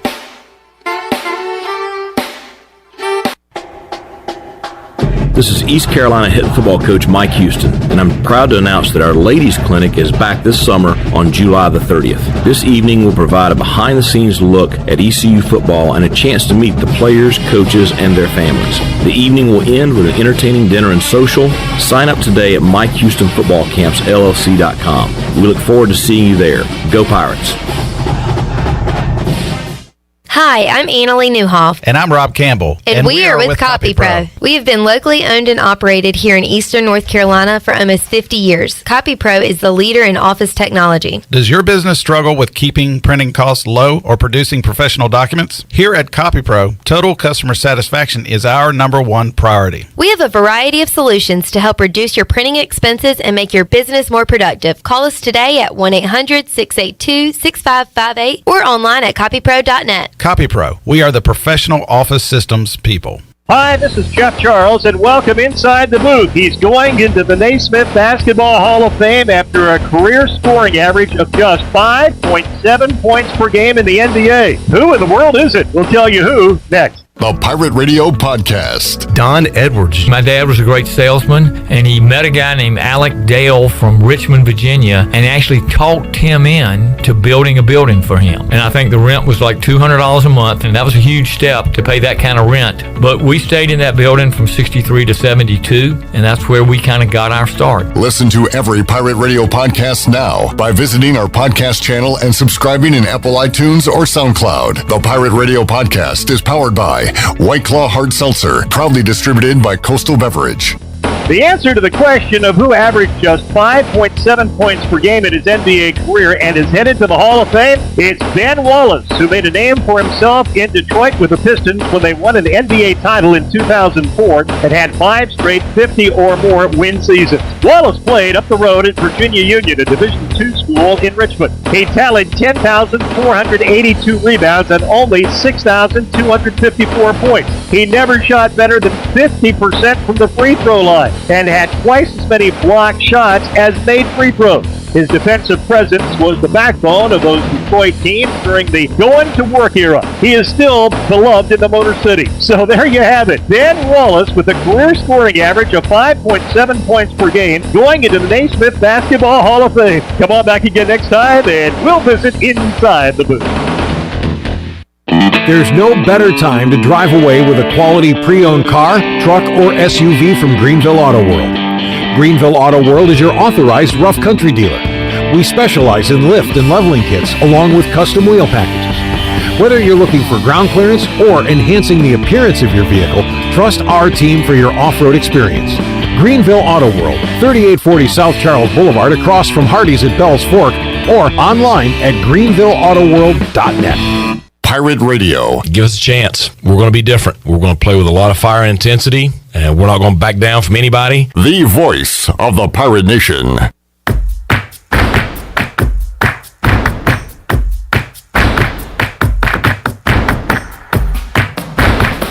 You're listening to Hour 3 of Pirate Radio Live. This hour of PRL is brought to you by Bud Light, reminding Pirate fans to stay in the game and drink responsibly.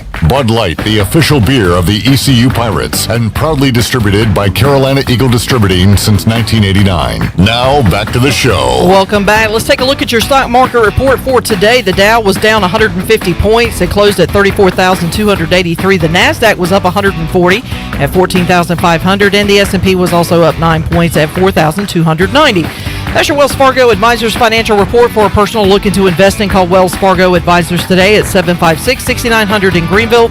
Wells Fargo Advisors, LLC, member SIPC. Now let's head back into PRL. Here's Clip Brock. Alrighty, about an hour and a half ago, I said that it looks like ECU's baseball coaching staff will remain intact for the 2022 season. And now if you check out Pirate Radio social media accounts, you will see that Cal State Fullerton, they have a head coaching search, and they have two names that are floating out there, including ECU pitching coach Jason Dietrich. So kiss of death there by me an hour ago.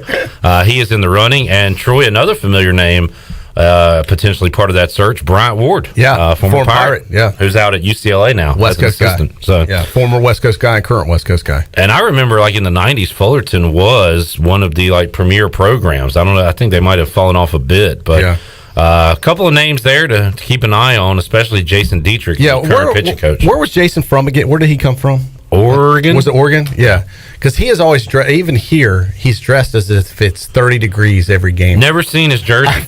I've never Neither wears that parka. Never seen his arms. Yeah, Like and then he switched to a lighter jacket when it was. But 90 it was still degrees. a full jacket. I'm like, I was in Vanderbilt, and it was a scorcher there. And he is dressed like it's the game's being played in Alaska. That's what I meant to show you during the break, was that there was a picture of him in a jersey, and I believe that's what we posted. You can see his arms. Yes, isn't it crazy? He does have. Yeah, he does have arms. And he wears the number 5. Who knew? You would nobody. I got to tell you, he kind of looks weird. Yeah, I've seen him with Get the man a jacket pullover and with no glasses. I'm pretty sure that's not him. That's an imposter. That's not him. All right, Troy. Do you potentially have a possible? All right, hold the music, Shirley. Go ahead and ask me, Cliff. Do you potentially have a Cliff Godwin possible update for us? My kids attended the very first day of the first session of Cliff Godwin's baseball camp today in Greenville, North Carolina, on the campus of ECU. I did not see Cliff Godwin there. So I asked them. Usually Cliff opens the camp, gives a speech and everything. Did you see him? Tyler and Bryce did not see or hear from Coach Cliff today. Okay. What does that mean? I doesn't mean. I'm just saying. saying. Is that it? That's the end of the update? Well, he wasn't there. Okay. Read that. Maybe he'll be there later this week. I know that Friday's a big day of the slip and slide, so I plan to attend there and cover that.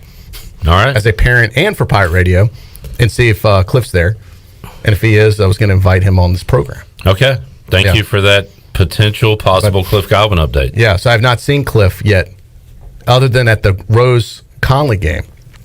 He was not in attendance at his camp today. Now, can I hit the music? Yeah, go ahead. Bryce did participate in the throwing competition. All the campers line up, and there was an odd number, so he didn't have anyone to line up with. Guess who his teammate was with the throwing competition? Who? Seth Cadell. Do you know who that is? The catcher. Oh, good. Yeah. So he told me they came in 4th place. It's like, you were with the catcher. It was Seth's fault. I was like, that could hurt his draft stock. I already talked about that earlier. Wow, you shouldn't have put that out on the air. Yeah, I'm just saying. He's going to drop another round now. Could have been the Dreyfus' kid's fault.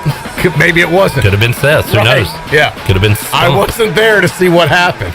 Troy, enjoyed it? It was fun. We'll see you Thursday. I will be here Thursday, as I believe Thursday will be the first day of July. No, wait. Oh, let me double check. It will. Yes.